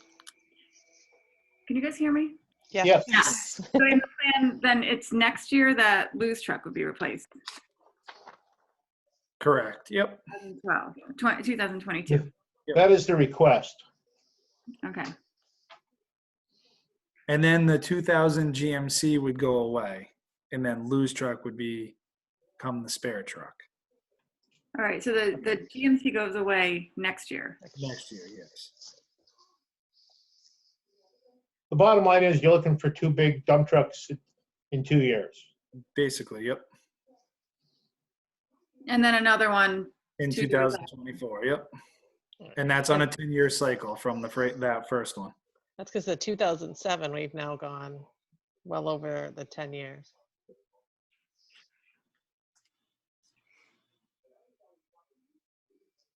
So, like I said before, What, we're When we let truck one is- fall off the plan and eat up the dollars from it, that's what, kind of But we always had 3. Now we have, in the plan, you mean? yeah, like we always had 3 trucks and then the rest were contractor trucks. Right, but we got rid of the contractor. That's why Well, we didn't get rid of them. We didn't get one. get one. Exactly. Right. Is So- there, is, oh, go ahead, Christina. No, but it's, so part of it is that the fleet is growing. It's not necessarily that we haven't stuck to the plan, but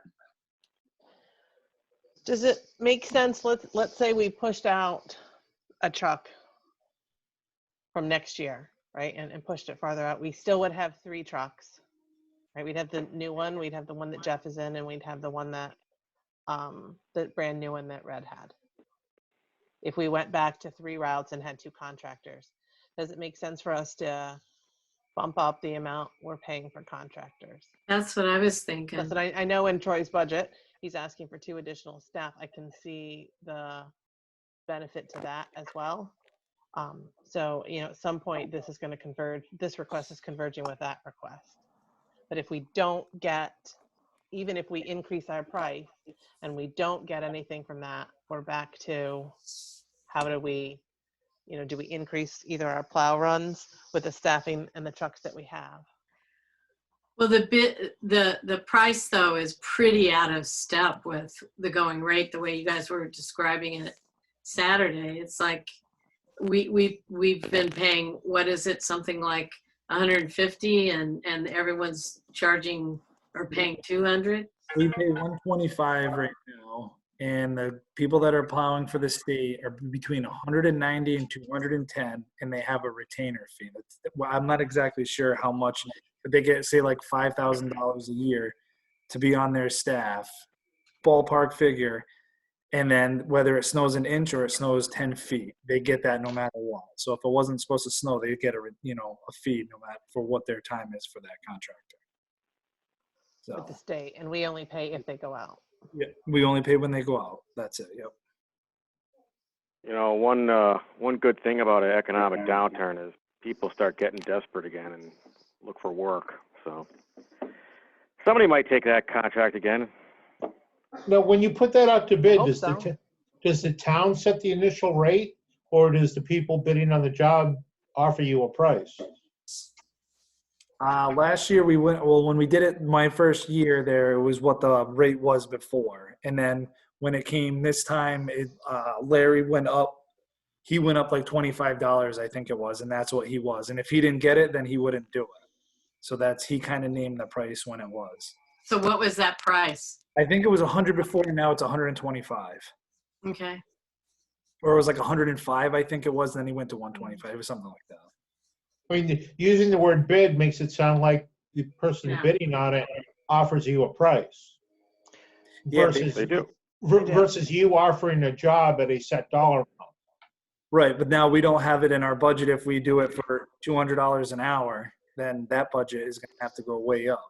Right. So we'd have to budget for more, anticipating someone would come in at higher. Yep. And I think historically, those who have been solicited for our plows are well aware of what our going rate was, like a kind of a combination. And what's the sweet number? Is it 175? Is it 160? That if we, like, Derek, I need my cord. Sorry, guys. And I'm not sure. We could throw a number out and see what happens. There's pros and cons to having a contractor too. I mean, sometimes you can get somebody, and then are they liable? Are they going to be able to show up every time? Are they going to, we talked before. I mean, before my time, I guess there was a contractor where they had some issues. They were going to do some other lots, and whether that's true or not, but yeah. that's one of But those. here's the thing, we have like, this year, it just seems like a real stretch to add staff because of contract negotiations and the stair step on the minimum wage. We already have payroll impact that's probably going to be significant. So I'm just thinking if we're planning our, a large number of vehicle replacements based on the idea that we're going to do all the plowing and hire 2 extra people. I just don't think it's sustainable this year. I'm not saying it's bad thinking at all. It's just, I mean, when you start piecing everything together, I don't see how that can work, both on the vehicle price, the employee price, you know, and I think it sounds like it would be a lot better to get real with the, you know, upping the plow amount, and that would, in the long run, be much cheaper for us. So I'll throw something out. I would say in year 1, purchase one of the large dump trucks. You have another large dump truck coming off lease, so the net amount should be in the same ballpark. The large truck in year 2, I push it out to year 3 and see what you can do with contractors in the meantime to buy 2 big dump trucks, one after the other, in 2 years. That's a lot.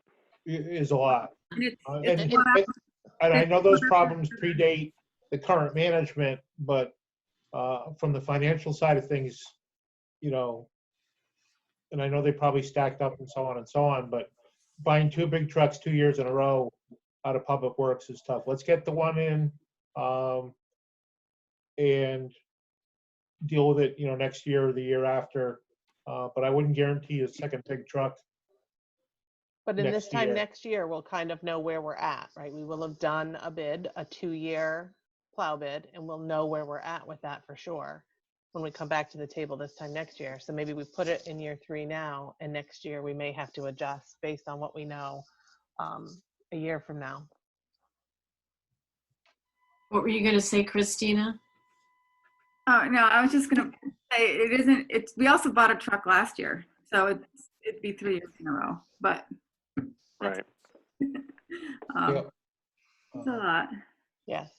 Yeah, so And we leased that one, Donna, or did we pay for that one outright? We paid real cash money We for it. paid real cash for that. I thought That's that pretty white one there, right? it is. The white truck, yes. So is that a good enough compromise for now? Leave year 1 in, move the year 2 truck out? It's a compromise. Well, this committee is full of compromise. That's right. I said it's a compromise. I won't say it's a great compromise. But it's we have to start somewhere. We can't get everything we want in 1 year. We looked at the bottom line. It's not sustainable. So is it time for a progress check at all?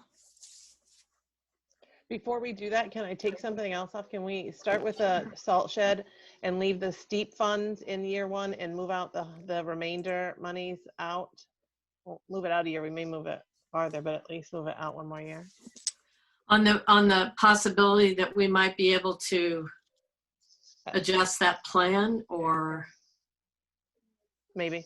I mean, I would ask strongly for everybody, especially Public Works, to look at that plan. There's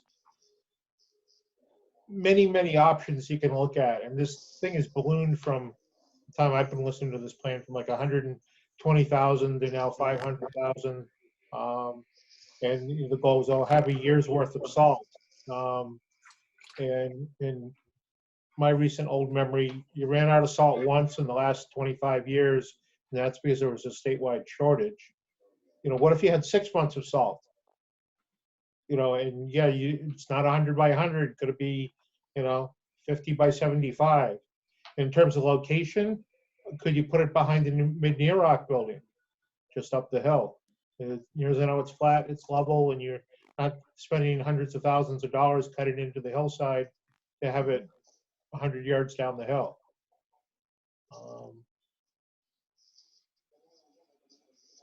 All valid points. We've sat down with Carl, and we can sit down with him again, but if we, you know, push the remainder of those out and see what we can do. You know, I We think can with the sometimes steep funds. is thinking outside the box here. It is, but if we take it in stages, do what we can with the steep funds, and then work on the rest of it. Yeah. You know, it's not a one mean, and done project. Could you take that 347 and, you know, put up your fiber covered salt shed up the hill? Right. Or do the clearing of the land, let's do, a portion of it with those funds and then look at the rest of it, which is what we had talked with Carl about.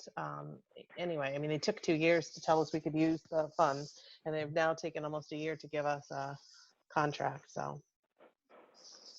I mean, the bottom line I would ask, if we handed you $347,000, could you find a place to put a salt shed for $347,000? Yeah, probably, as long as Deep says where it can go. I mean, there's Yep. probably maybe certain spots where it can't, and Right, anything's got to be better than where you are. yeah, I mean, to put it down, the road, I don't think is feasible, because you got to bring a loader down there, and I don't think is a great idea. By behind the mid-Nearok building, if it's it's only up the road a little ways, that's probably workable. That's not a problem. But well, we'll have to sit with Carl and see what he can do to shrink it up to see what it is. I mean, that's that's all. Because the last I saw Carl's price, and that was made up several years ago, the site preparation for putting it down low was huge. And it's money out the door that doesn't get you anything other than the ability to put the building a little closer. Once the contract signed with the state, you have the 347. If you can make it work for 347, or do you want to fight for that extra 172? I'll probably use the 347 there, or whatever it is. Yeah, I mean, Right. Right. So, look, I took some of that off. Yep. What are we shooting for? Are we shooting for like 600? Was that our number? Roughly? Was 612. Okay, so only 370 to go.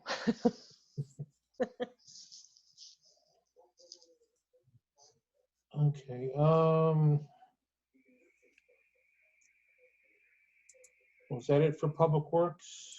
Well, the MS4. No, we didn't. We just did the dump trucks. Right.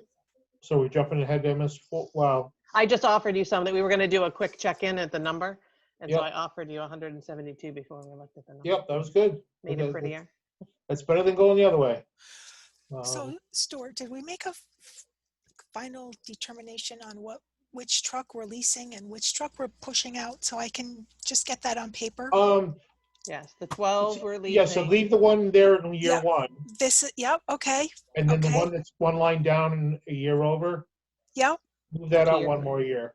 okay. It could come back next year based on requests, but like Christina said, buying 3 dump trucks in 3 years is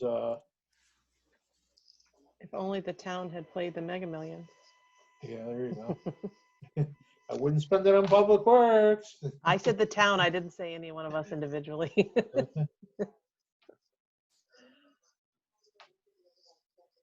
We might be able to spare a couple of bucks for Public Works had you won.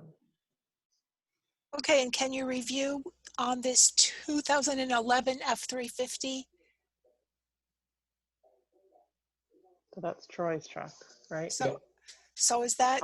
I had a question. Just one of the emphases is always, how much money you start putting into these vehicles, but how much money are you really putting in that's not general maintenance? I mean, on a pickup, you can drop $1,000 pretty easy on a set of tires. In this year, we put $15,124.75. And I'll add a couple more since we wrote this up because it had a little. It had to be towed one day. And Troy, have you added any more? Yeah, but I mean, that was it. It was just the tow. Last week, just the tow. Yeah, it was just the tow. So we put $15,000 on this since we last met. And I don't mean our meeting last week. I mean last year's plan. okay, but on general maintenance, or I mean, No, obviously you got the no. breakdown. Is it all? That's all breakdown, really? Troy? Yeah, we did the whole front end needed to be replaced. There was EGR valve that needed to be replaced. The oil pan's been replaced 4 times on that truck now. Okay. So it's Well, the front end, I mean, that's normal stuff. I mean, Yeah. you know what I mean? You know where I'm getting at here. You're going to have the expenses on it whether you got a new vehicle or not. absolutely. So, It appears there was a lack of maintenance on it prior, and I think that it added to some of the extensive repairs that had to be done.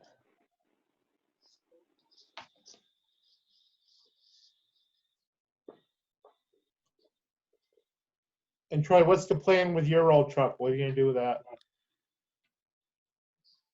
Well, we'd keep it to get rid of the maroon truck. Okay, That, I knew the answer, but I wanted you to say it to the world. Yep. That's the 2001 Silverado. correct.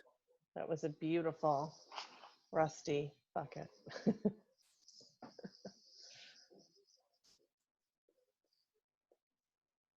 You're gonna have to put a new bed on your old truck to, Yeah, most likely we just put like one of those prefabbed flatbeds on.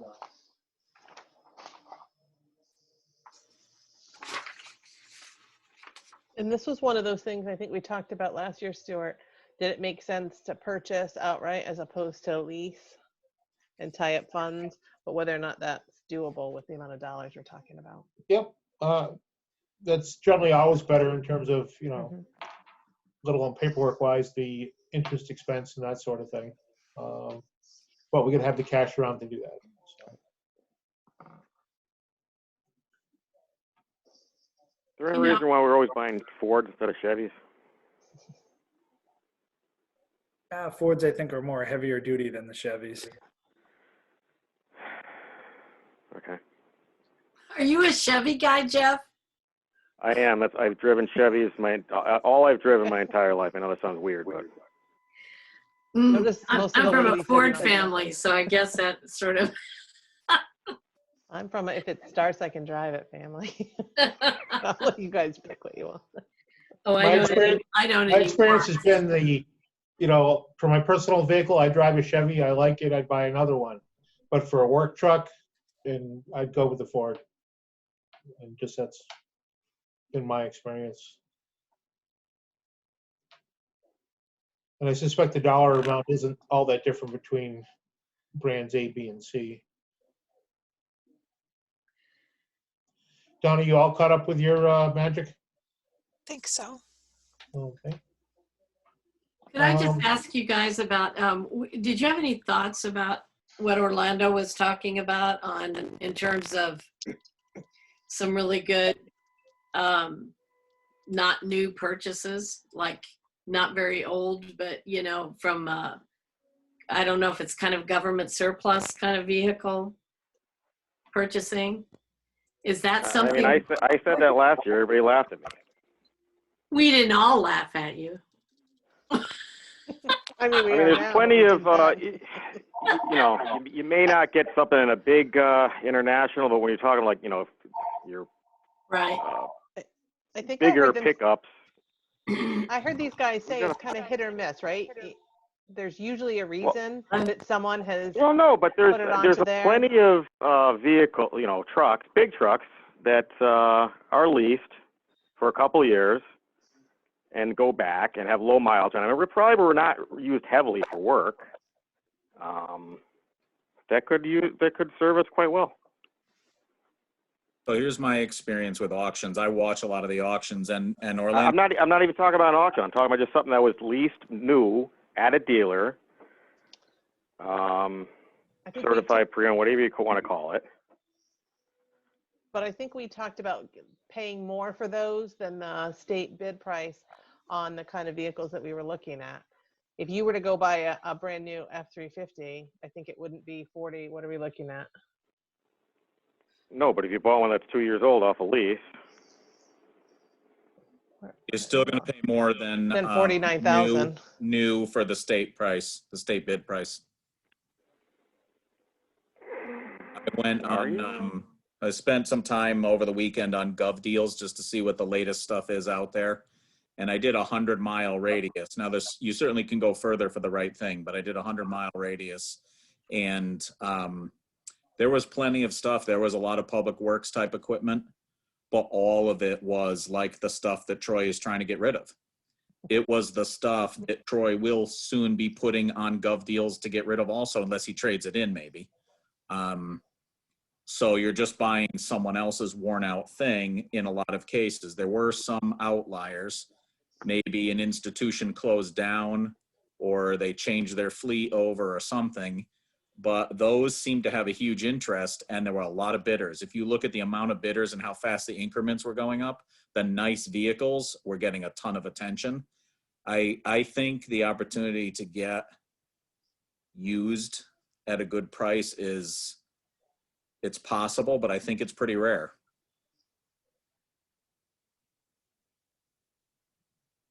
And the state bid list knew was really that much cheaper than a good used pickup, like a good I used bought a truck. lot of vehicles for the university before I left, and Yeah. we were buying, I was buying like the Ford Explorers for like $12,000 to $14,000 cheaper than the public lot price, with a couple different features, but very comparable vehicles. And so you would need to get like a 3 or 4 year old standard deal to be able to get down to that state price for a brand new vehicle. And these are pretty stripped down too, right? Not a lot of bells and whistles on them. And then this was 48 and change, so. Well, you're still that's a the days of the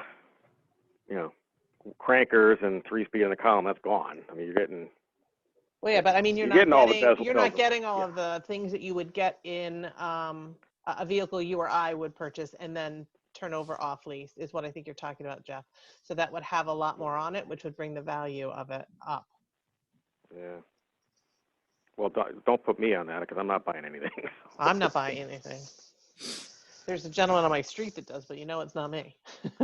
Maybe we could buy one of his vehicles. I said that. You did say that last year. You did. I think he just traded it in.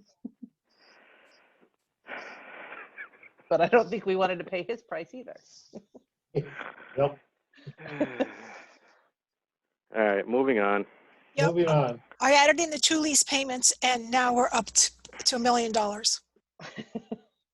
Oh, we went the other direction. So we went the other direction. Oh, you mean for the public works truck? Yes, for the public works truck, for the 2012 International Dump Truck. So that's 2 payments. If you want to do 1 payment, then that would take about $17,000 off. Like at the half year? Yes, like we would lease it in January, something like that, instead of Mhm. July. Although I suspect Troy would probably want that before the winter season and not after.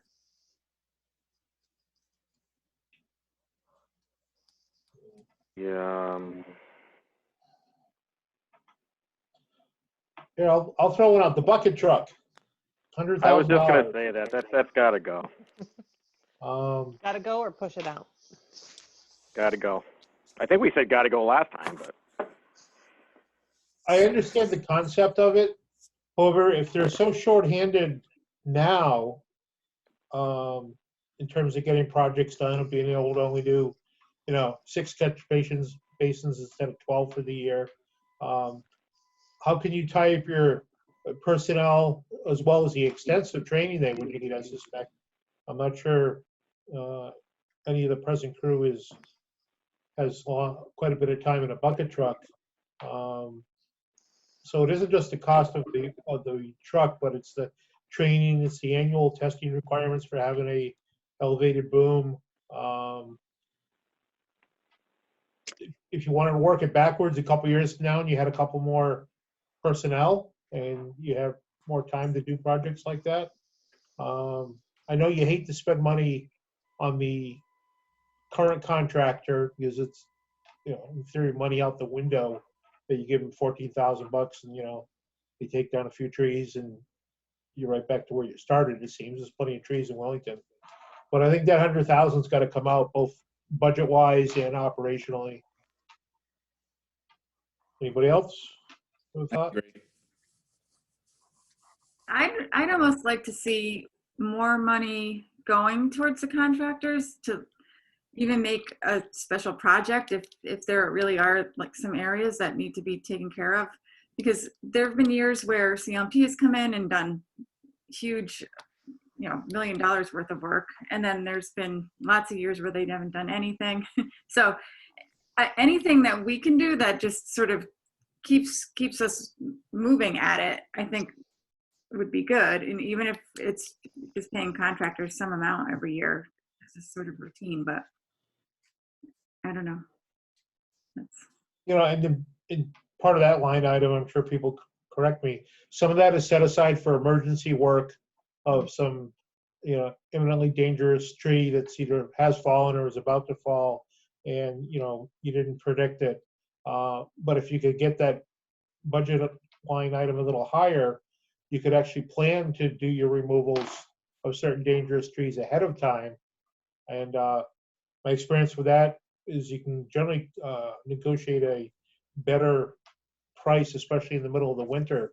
That if you had a list of, hey, here's 50 trees to go cut down, give us your best price, and where they're generally not working as much that time of year, you can usually get a very good price on it. But I don't think they have the manpower. They don't have the experience. Not that they couldn't get it, but and we got to get that budget down. So All right, Yeah, next there's no one. question that we need to, with the state of the ashes and the white pines in particular, that we need to address the trees in Wellington. But I think that it's better to go with the arborists and the contractors who are already up on it.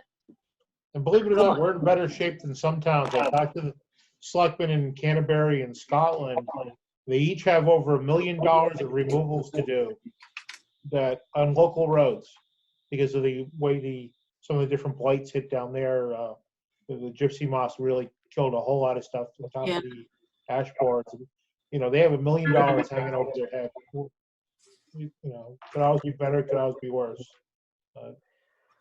All right, I think that brings us to when Donna's done doing her lease payments to the excavator. No, do we skip one of the trucks? I feel like No. we skipped, No. yes, we skipped the F-450 small dump. No, I think Donna put that in. Right there, line 100. It's still there for 70,000. Yeah, and that's the one we talked about trying to pay cash for those Okay. two. I don't know if that works or not.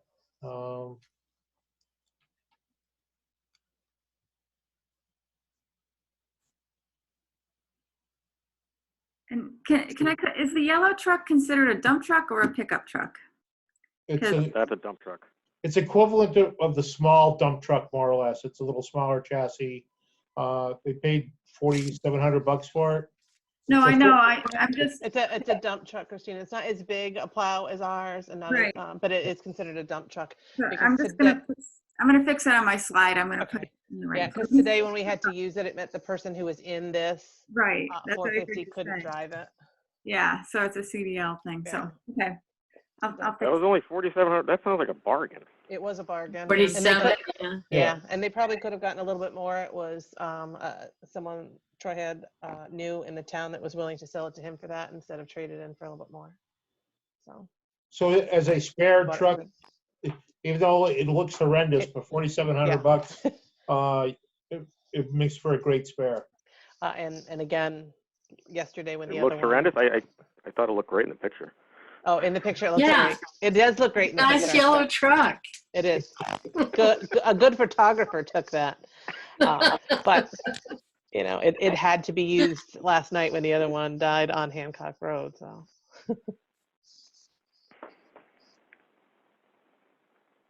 So Erica, you want to try to pay for those two? See where it comes out? Oh, sure, hang on, let me get my checkbook. Yeah. Well, let's see where it comes out, because I think we might save some dollars if we pay for them. Some. But we got a long way to go.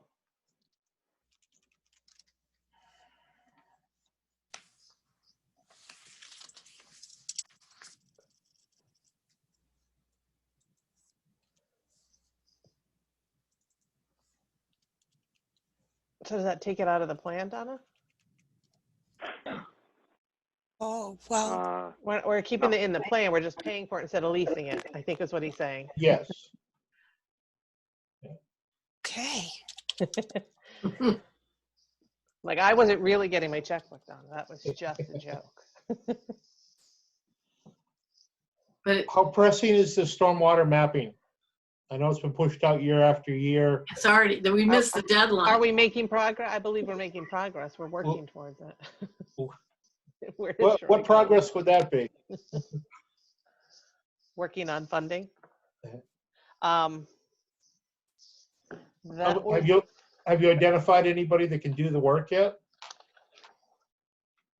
No, Carl was Uh, working with somebody yeah. to see if they could do it, and then he was talking about buying a GPS unit and then having Carl and I go out and check fault outlets. But other than that, it's been kind of on hold. Do you need the 20,000 there, or should we push it out a year? You can push it out a year. So that's line 116, Donna. So the F-350 and the F-450 go off budget? Is that right? no. It's on budget. They're Okay. on budget.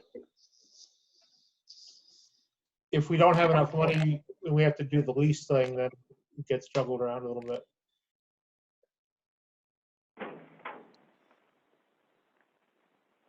So Don, on that one there, do you want to make it years 2 and 3? I guess that's assuming the dollar amount is correct.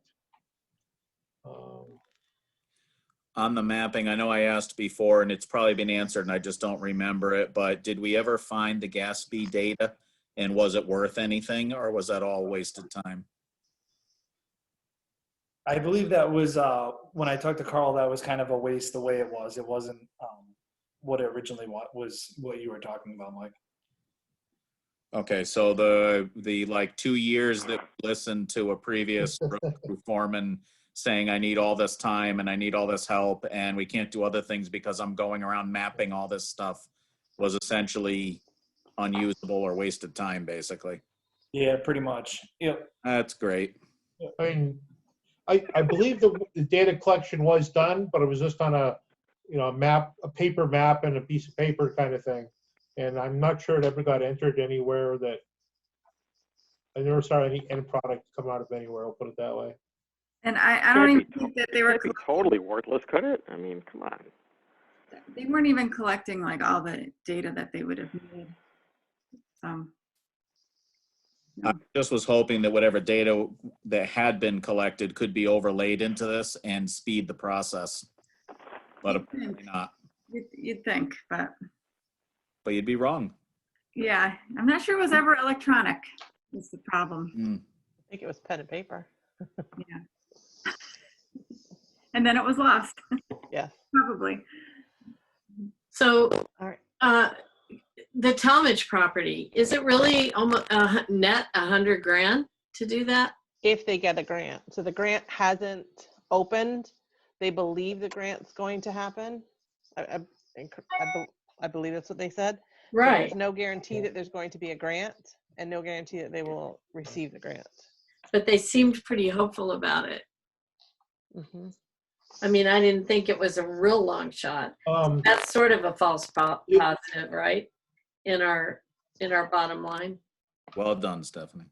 And actually, it's better than that because I think they're planning on using the fund balance that's in the conservation set aside now. So our net cost for the year is, what I have is $38,500. It's $125 for the purchase cost, if that's what they negotiate. $36,000 in survey and legal fees, a total of $161. They were going to use $60,000 of the fund balance. So I believe the survey is going on now. And then the 50% grant from the state will kick in on the 125 for a net cost of $38,500. Yeah. So it's actually less. That 62.5 should be a bigger number, but it's coming out of, some of it's coming out of this fiscal year's fund. I don't know, Donna, have you seen any bills come in for that yet? For survey work from the conservation people? Yeah, I think I did see one. Yeah. So what we're looking for net out of that is 38.5. So if you wanted to bump up that part of that reimbursement, so to speak, is out of our own fund, Right. which would be Yeah, another. 'cause that's why we got 15,000 for the out years to Yeah. replenish. Well, yeah, yes. So what Donna just did there is the net cost of the Talmadge property if they buy it at 125. What I they're thought- looking for money that would deplete their fund, but it will allow them to do the purchase. And then in the out years, which is the next line down, they want to start putting some money aside. So again, if another property comes up, they can jump right away in terms of get an appraisal and surveying and things like Yeah. that.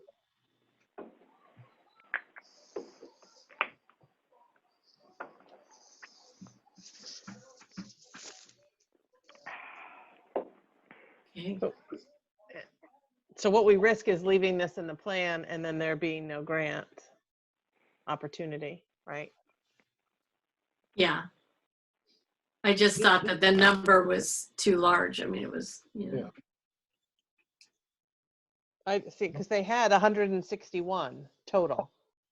And Yes. of that 38, the 36 was coming out of their operating budget. And then what I recalled was when I asked them, and that's what I made my notes as, it's still, they were looking for half of the 125. Well, that's what the The state was money gonna from, give. right, half of the 125, and they were looking to this plan for the other half because their operating money was going to cover the equipment purchases that Well, it covers equaled the the survey and legal. 161. It covers the survey and legal fees, but there's still another 14,000 left over in the fund.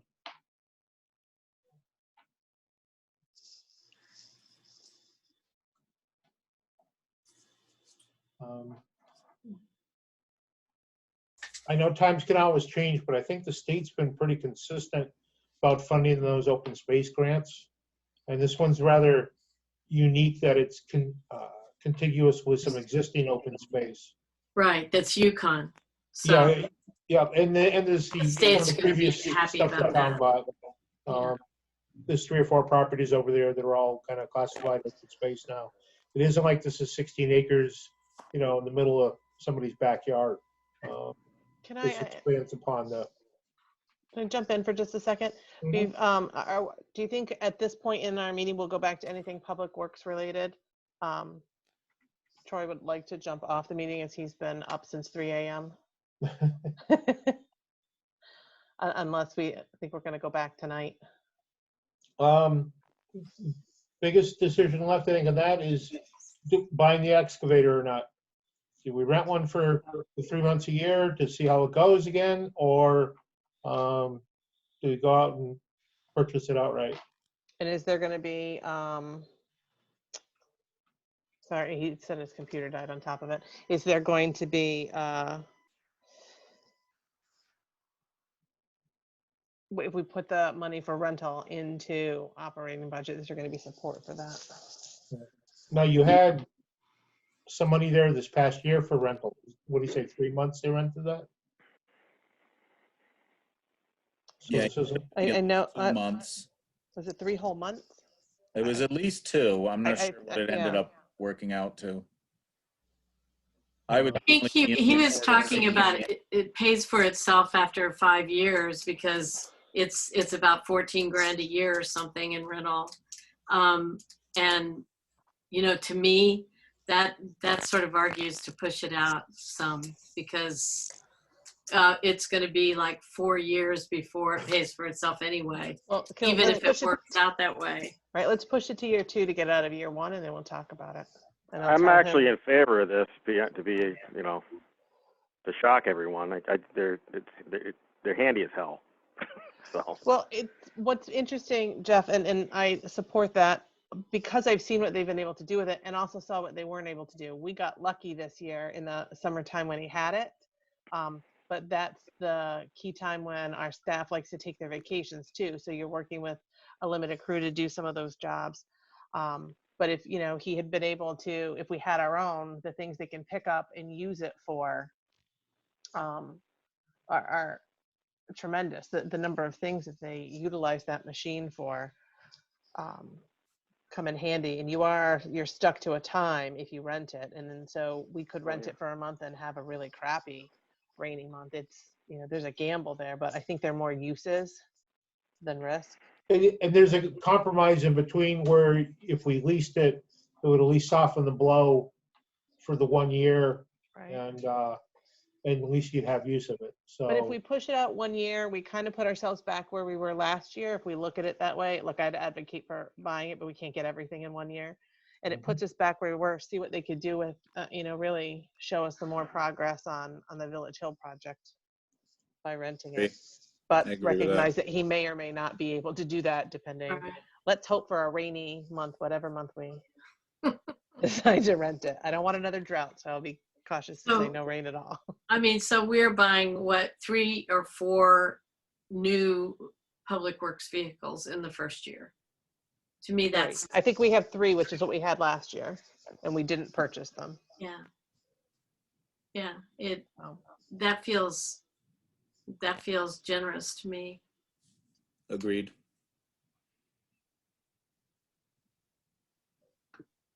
Does that bring us to the start of the fire department discussions, Donna?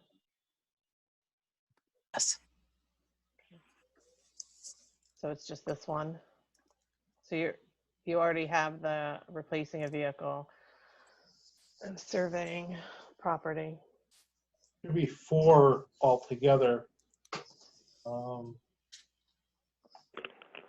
Wellington one was replace the SCBA cylinders for $18,476.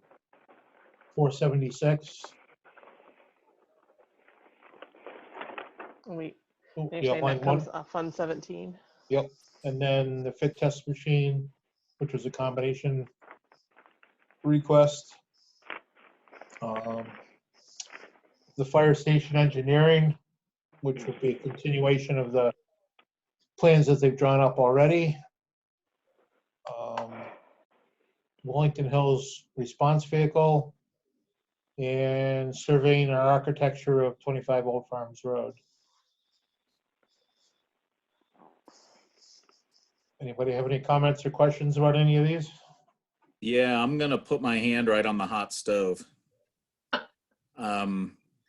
I will probably get murdered by people in both departments, but I think with the hopes that the efficiency committee gets back going and the fact that we're supposed to be working to plan better together, the path that the departments are on right now of trying to build 2 fire stations and pave 2 parking lots and all these other things worries me as a planning exercise. And I think we ought to bump the 80,000 for the station, and they're going to kill me, but I think we should bump out the 70 for the response vehicle 1 year. I think we can,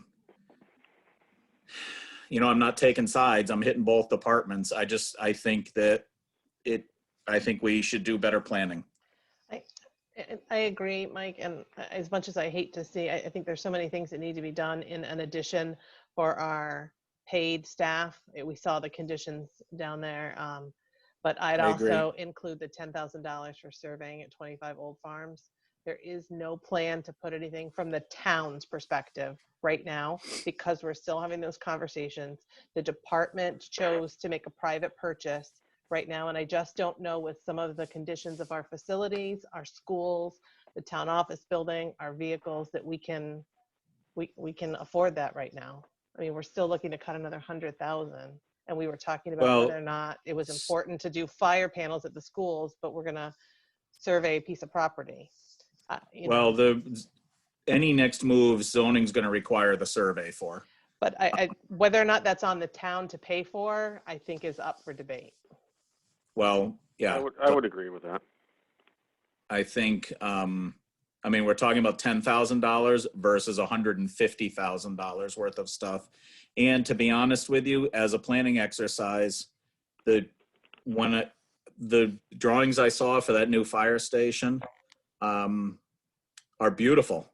They're wonderful. I would want to be there, and I completely understand why they're looking for that. I really do. But it is more than twice the size of the new Yukon fire station that is breaking ground next month. And I'm not sure that's the right planning. It's twice as many bathrooms as the new Yukon Firehouse. And by the way, the new Yukon Firehouse has 8 full-time staff during the day and 5 at night. This is a building for 2 full-time staff. I think it's needed, but I think we need to do a better job of planning. And I think that's a whole different conversation for $10,000 for surveying. I would also point out that the plans that you're talking about down there, I think we've already paid in CIP 75 grand We for pay for those plans. for preliminary, yeah, for planning. So I agree. I don't think it's comparable to the starting I mean, point for. I just don't think we start on something else. We haven't, as a town, we put money into that particular plan and we're still not anywhere moving forward with it. So why would we start on a new plan with no end game in sight? But again, that's And this goes back, many years to, for those that saw the Castle Boost study that the town paid tens of thousands of dollars for. And then there was extensive discussion both at CIP and Board of Finance level, I believe under Christina's administration of, 1 firehouse, 2 firehouse, and then ultimately the choice between, and this is before I was on the boards, was we're going to commit to one and move forward with it. And that was a decision that was made approximately 6 years ago. And that's what prompted the funding to draw up the preliminary set of plans. So in terms of planning process, that was already done. Yeah, but this, that's why that was according to the moving forward. Castle Booze study, the addition that I saw in those drawings is way more than what was in the Castle Booze study. And the Castle Booze study did identify needs at both buildings and the senior center too. Yes, and then it went to CIP and Board of Finance, and they decided to go with one project. Christina, can you back me up on any of this, or? Well, I'm just trying to remember. There wasn't a second project to do at the time, but I mean, I don't know. In my mind, there was always going to be one, and what that was exactly, I don't. Everybody had different ideas about it different times, but I don't know. I wish the efficiency committee was still happening. Or if that Peter was here, because I'd like to hear like what's going on with that, because I've been out of it for a few years now. So I think I heard rumor he is trying to get it going again. that's good. He had hoped for, COVID to be over faster, obviously, because he wanted in-person meetings. He thought this meeting really benefited from in-person interactions.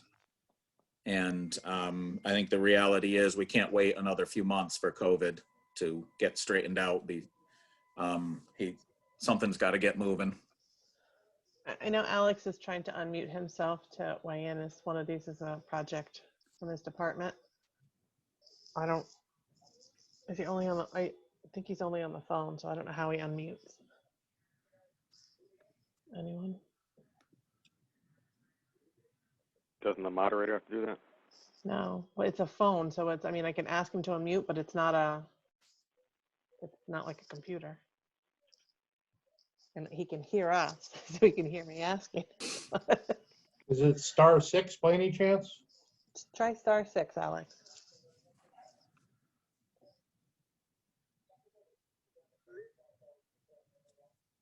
And Erica, you can't unmute him?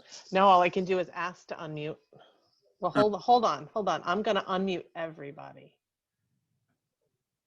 No, it only lets me mute all. I can't unmute all. If I mute all.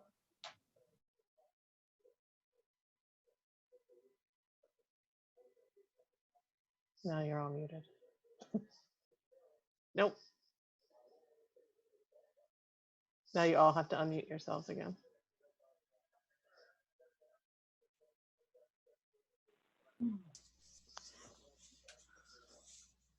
I think he's trying to come in through a different device now. I see another coming in. He went off his phone He's on video on something on his phone. He's having difficulty because he's coming in and out of the meeting from work. Let's see if he comes back in, if he can try again. Sorry.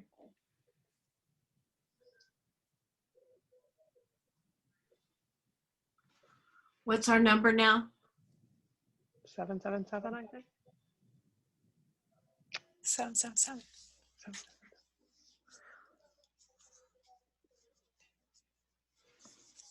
So we follow. Okay, can you hear me now? Now we can hear you now, sir. I apologize. I had to switch to my phone and it's acting up. I'm not sure if it's coming up as me or Stafford Ambulance, but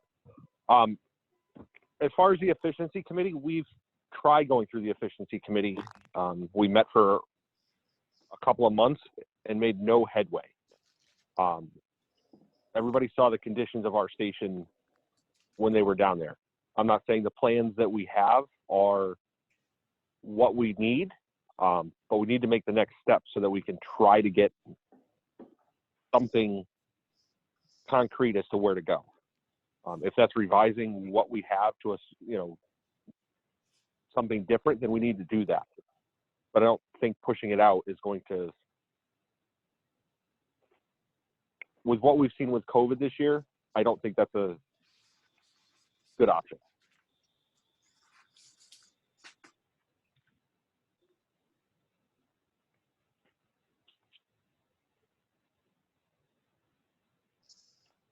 So Mike and Erica had talked about moving line 138 out with 10,000. Okay. Is everybody okay with that?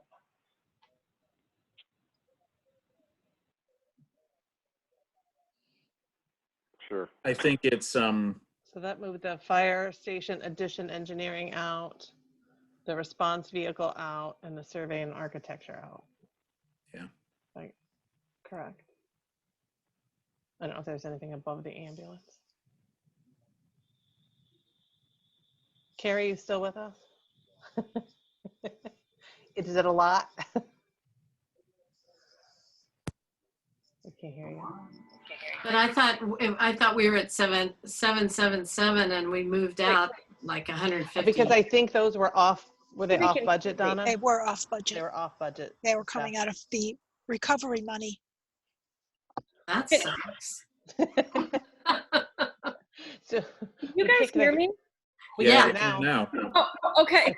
I'm sorry. I tried asking this earlier. Oh. The conservation committee, the Talmadge property, Mhm. what was decided on that? We have it there. We don't have a fund assigned to it. Okay, I'm not, I don't know what I'm looking at with the spreadsheet. So when we put something in the fund source, it says Ah. where the money's going to come from. And if it's off budget, then it doesn't hit the operating budget. So some of these numbers go into the selectmen's budget directly. And it Okay. affects the operating budget. Some of it comes off budget, whether it's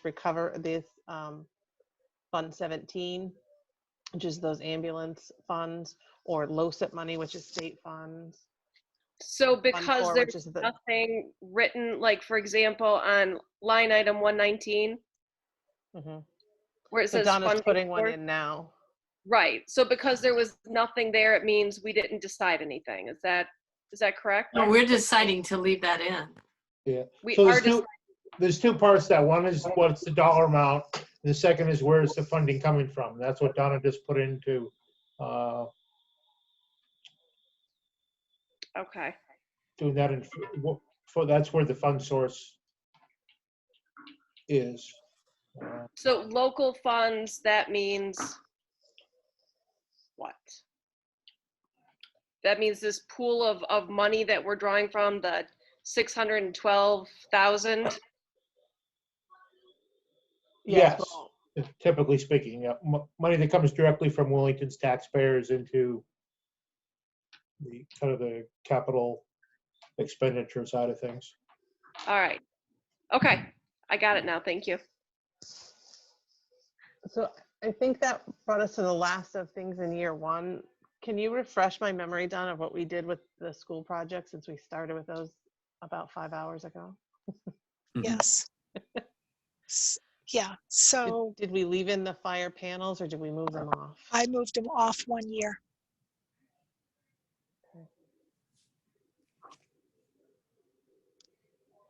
I would like to hear from the superintendent on those two items for me before I were confident with, and I know I think we still have some dollars to Yep. deal with, but before I were comfortable saying they weren't needed now, not later.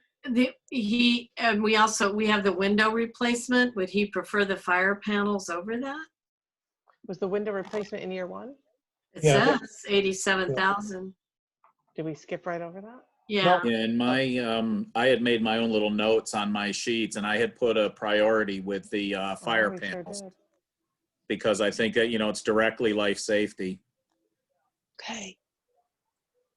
Yeah, I mean, I think they're both needed, but I'm with Mike. I'm hesitant to say if those break down until you get a new panel in, they're without protection. Right. And I think Right. that was some of Phil's, The other, those are his talking points, and that's a concern.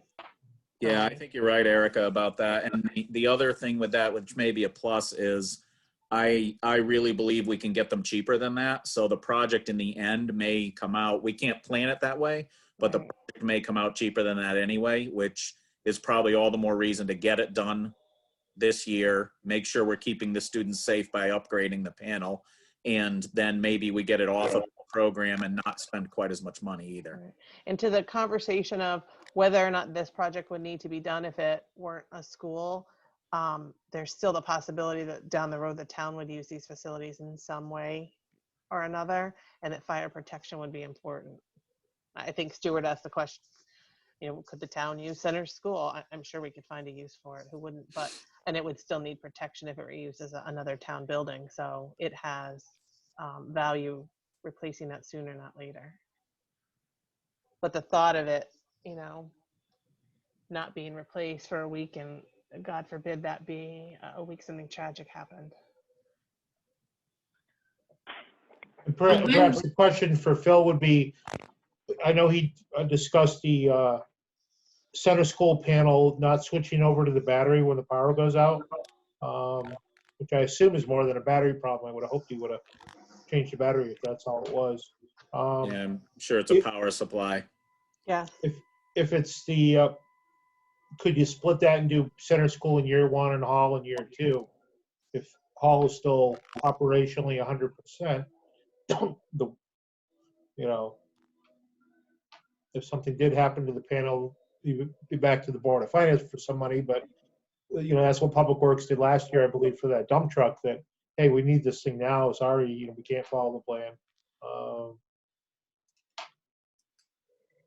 Can we do that and check with Phil? I mean, we don't Yeah. have to I don't think we have to vote on finalize it this tonight. do Yeah, we? this is an ongoing juggling act, and we certainly want the superintendent's input into that. And again, a lot of these are compromises, but,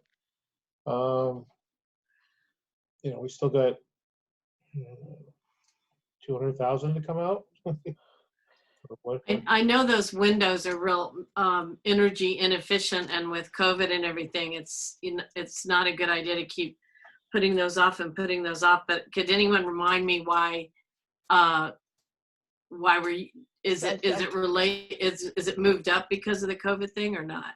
So I think some of it was safety related, wasn't it? Right there. I mean, I thought that was Windows. Yeah, they're at ground level. They've been coming in for years for those, Yeah. and they're terrible when they're single pane. I So know. in the wintertime, they sweat and have water running down the inside of them. I We think had them in one of our firehouses, and it's from the 1960s or before. Yeah. Heck, They might even be the original windows for that. And didn't one. his picture have somebody? It does here. Someone standing right outside of it, like their whole body's in the window. So Actually, No, Phil that's said two that for different- COVID that's two different reasons, things. Phil said for COVID, they're actually a benefit because they're drafty. Yeah. That's when he was talking about the ventilation systems. It's the only He time you said hear us re- say our buildings are beneficial. Right. No, that's what he said. He said that the ventilation system actually gets more important if you replace the windows because you will have gotten rid of the drafts, which are helping to allow fresh air in, even though it's an expensive way to get fresh air in. But Hey, at the same us. time, didn't he say that there was a concern about leaving them open because they were at ground level? Yes. For No, sec- that So was two it's- different. yes. Eric, Right, so- am I on mute? No, No, you're unmuted. up. Oh, sorry. No, I know that I can picture the picture you're talking Yeah. in my head. That's the new music room in a hall The school, which IA used to room. be the IA room. Yes. IA. That's going back. That's going Yeah. back. That's how old we are. But so that's Shop. the Right, was that's the IM. safety one because technically, some God forbid, I don't want to sound well. I'm not even going to say it. But Yeah, but I think that, so while they need to leave them open and be able to open them for COVID, it's less they're deterred from because they're at ground level. So it's a catch-22. So we're back up to 802. We're going in the wrong direction. Donna, do we have any fund balance in LoSiP? I think we only applied one project to that. Just your oil Yes. tank this year. And I just moved off the concrete floor to LoSiP, and we have the audiovisual equipment going to LoSiP. Okay, so that eats up all of that pretty Yeah. much. That pretty much eats up our allotment. Okay. Oh, and that got us where are we at? We still at 800 something? 802, yeah. 802. Oh, because you put the hall school windows back in. We just had the center windows in. Is that right? The center windows are off budget. Okay. Okay, but what I did put back in is the fire panels at Holland Center. You're right. Okay. So where are the windows at Hall? Well, I thought that should the band room. Oh, the band. No, that's AC for band. No, hold Oh. on. Oh, it's not the yeah. AC. It's, where is it? Hold tight. Let me get my actually, book. no, you're right. Because that's not replacing windows. That's so they can keep the windows closed. Right. Right, Yeah. right. Oh, there you go. That's Ah, right. Now we're thinking. Now it's coming back to us. There's still windows, right? We had the window part right? Donna, does it help us Oh, much? it was to- air conditioning in that room. Right. Right. Right. Yes. Sorry, am I Go behind? ahead, Sue. The two small public works trucks? Yep. If we Yeah. throw those into a lease, that would soften the blow somewhat with that. Yeah, so that would be a $119,000 lease. So that would be, one lease payment would be about, $8,500. Two lease payments, $17,000. That would help. Yeah, so, So should we just try that and just see what it looks like? yeah, let's Yeah. That Yeah. save $100,000. Probably why we don't pay cash for them. well, in year Yeah. one, in year one, it saves $100,000. In the long term, it's actually a little more money, but, Right. I know. So like most people borrow money to buy a car personally, and the same applies to us. And do we need to buy them both at the first of the fiscal year? I would say all of these leases should be bundled together Yeah. on Well, one. And just do and one again, lease. If you push it off 6 months, the overall net cost doesn't really change. But you lose the use of that truck for 6 months, at least up front. Hey, Stu, I'm just trying to get to the number. Yep. Ultimately, the only way to save money is to never do the project. If you know you're going to eat the project at some point, you're going to take a bite at some point in time. Okay, so.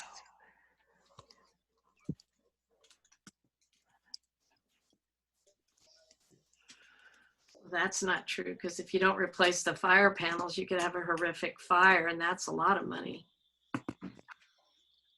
Touche. There's other ways to save money. Mhm.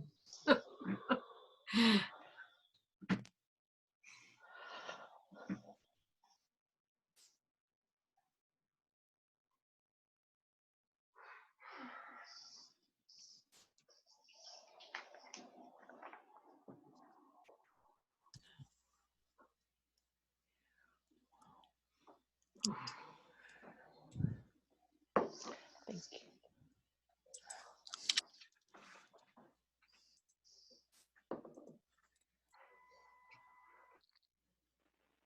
700,000. Yeah. You want to take a little bit out of the reserve Yeah, and so that was then my next question is, get how it much do down. we move it into reserve? Uh, If we lowered that to say 150? We get rid of the pickleball court. No. We It's are- off, but it's off budget anyway. It's not going to help that bottom line. That was low up money. 670. So that's about where we could be perhaps? Yeah. That seems like a pretty good effort for one night. I think so Yeah. too. So let me clean it up and balance it out. Make sure nothing is going in the negative on the reserve fund. Can we come by and get an updated sheet if we want it? Probably not till next week. Monday, Okay. right, Donna? Is that? Yes, I will work as fast as I can to get an updated sheet, but probably not until next week. Okay. But I could give you this sheet and then you can work on it as, you know, if you want to as well. No, I can wait. I mean, that's fine. I just kind of, Do you want a I'm physical scribbling printout notes stuff? and mine's a mess. Right. Oh, Because there's a lot of things that aren't even on this original one now. I mean, we hit them or something, took them off. So You mean you want a physical copy, Stephanie? yeah, I do. Yeah, probably not till at least Tuesday, right, Donna? If Right. not Wednesday. Now, the 150 for capital reserve, is that an acceptable number to the Board of Finance? this is, so the question really is the 670,000 acceptable to the Board of Finance? Because the 150 is part of that. Yes, so but is the 150 enough? You know, are Oh, they yeah. looking to hold more of a reserve? Well, I For guess unknown we'll have to check Yeah. with the Board of Finance, whoever they are. Yeah. I think since most of them so far are saying yes here, Stu, I think you're hearing your answer. You know, is 150 in the this quote normal range of capital reserve? Well, I think we all Yes. know this is not a finished product anyway. We still have, Right. you know, a few weeks of gut wrenching and moving things. We may end up move things back, move other things forward, just as we go through this. Yeah. But I feel like I think we're in a pretty good place for this effort for tonight. Yeah, this is better than previous years in terms of where we ended up in the first night anyways.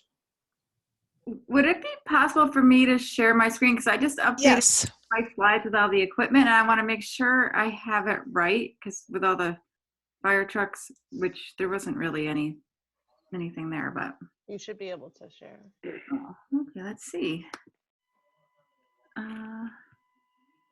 Okay.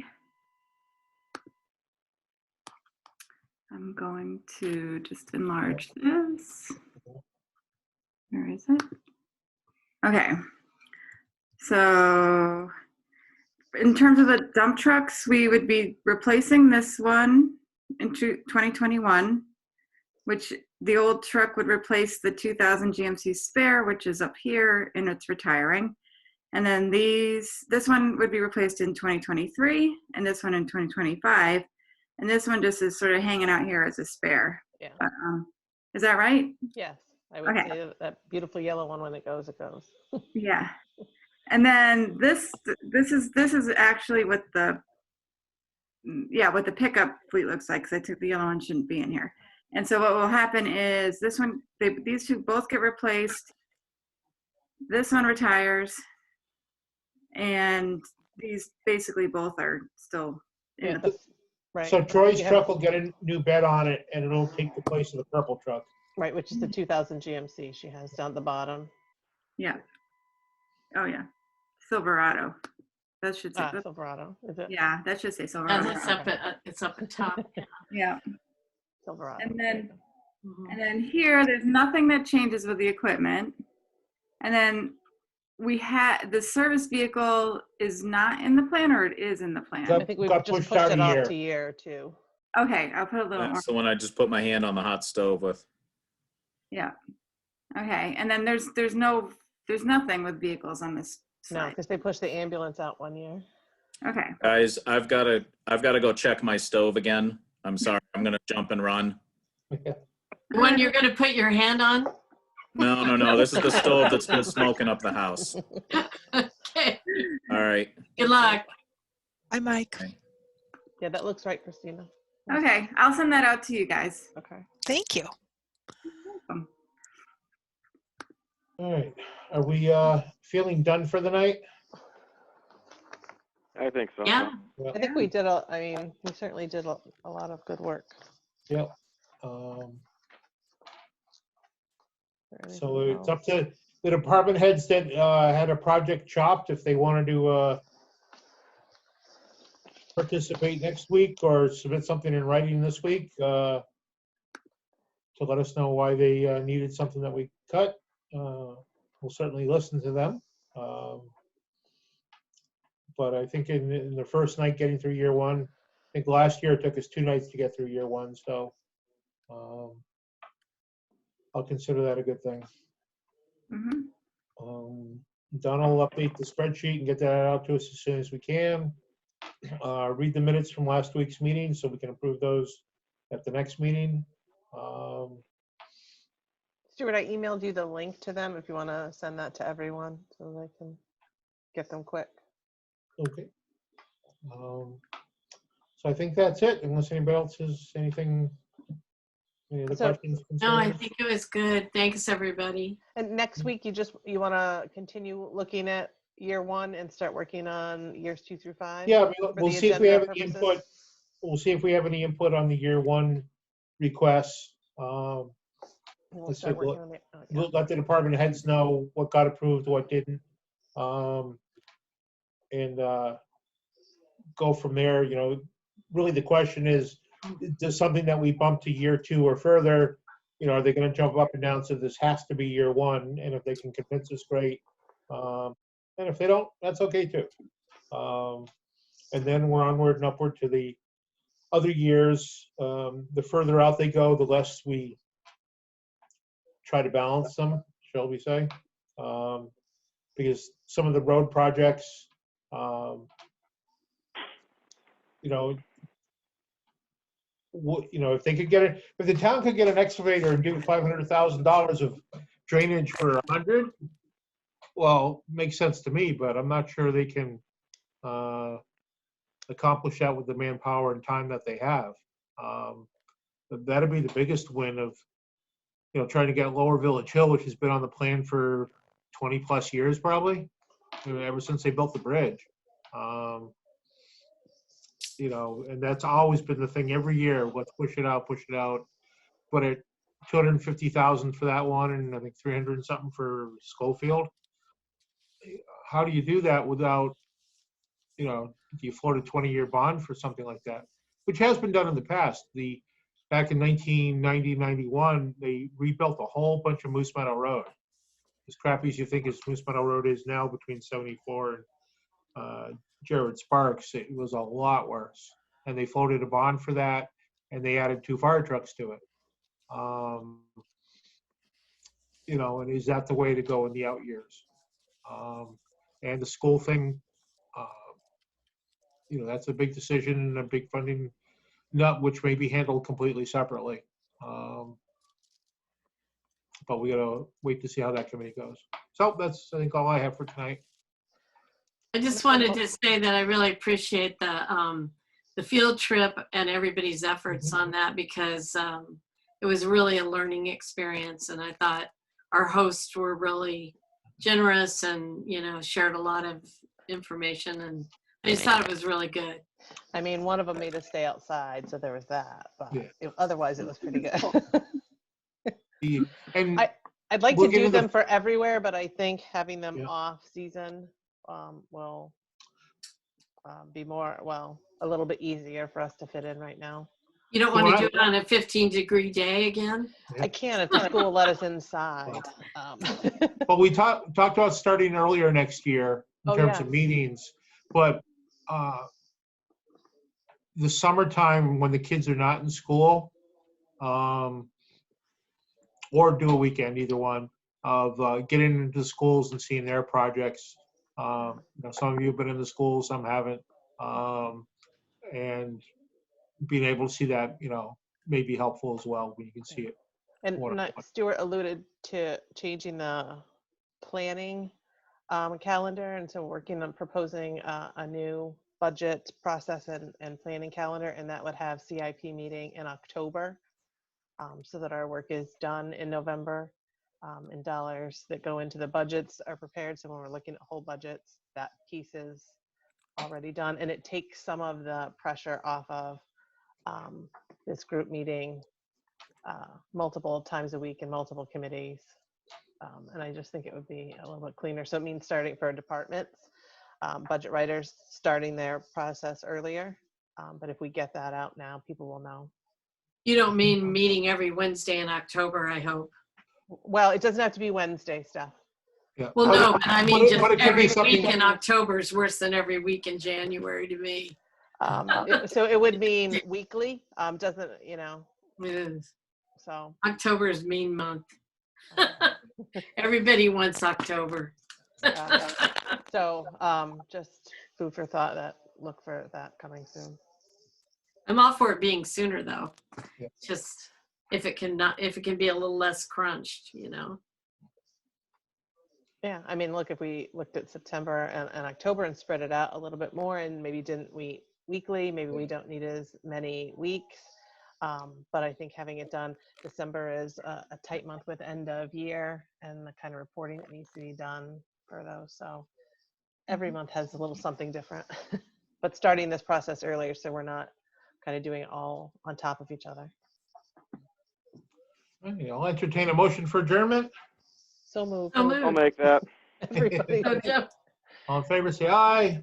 aye. There you go. Opposed? By and by. Yeah. All righty. See you next week.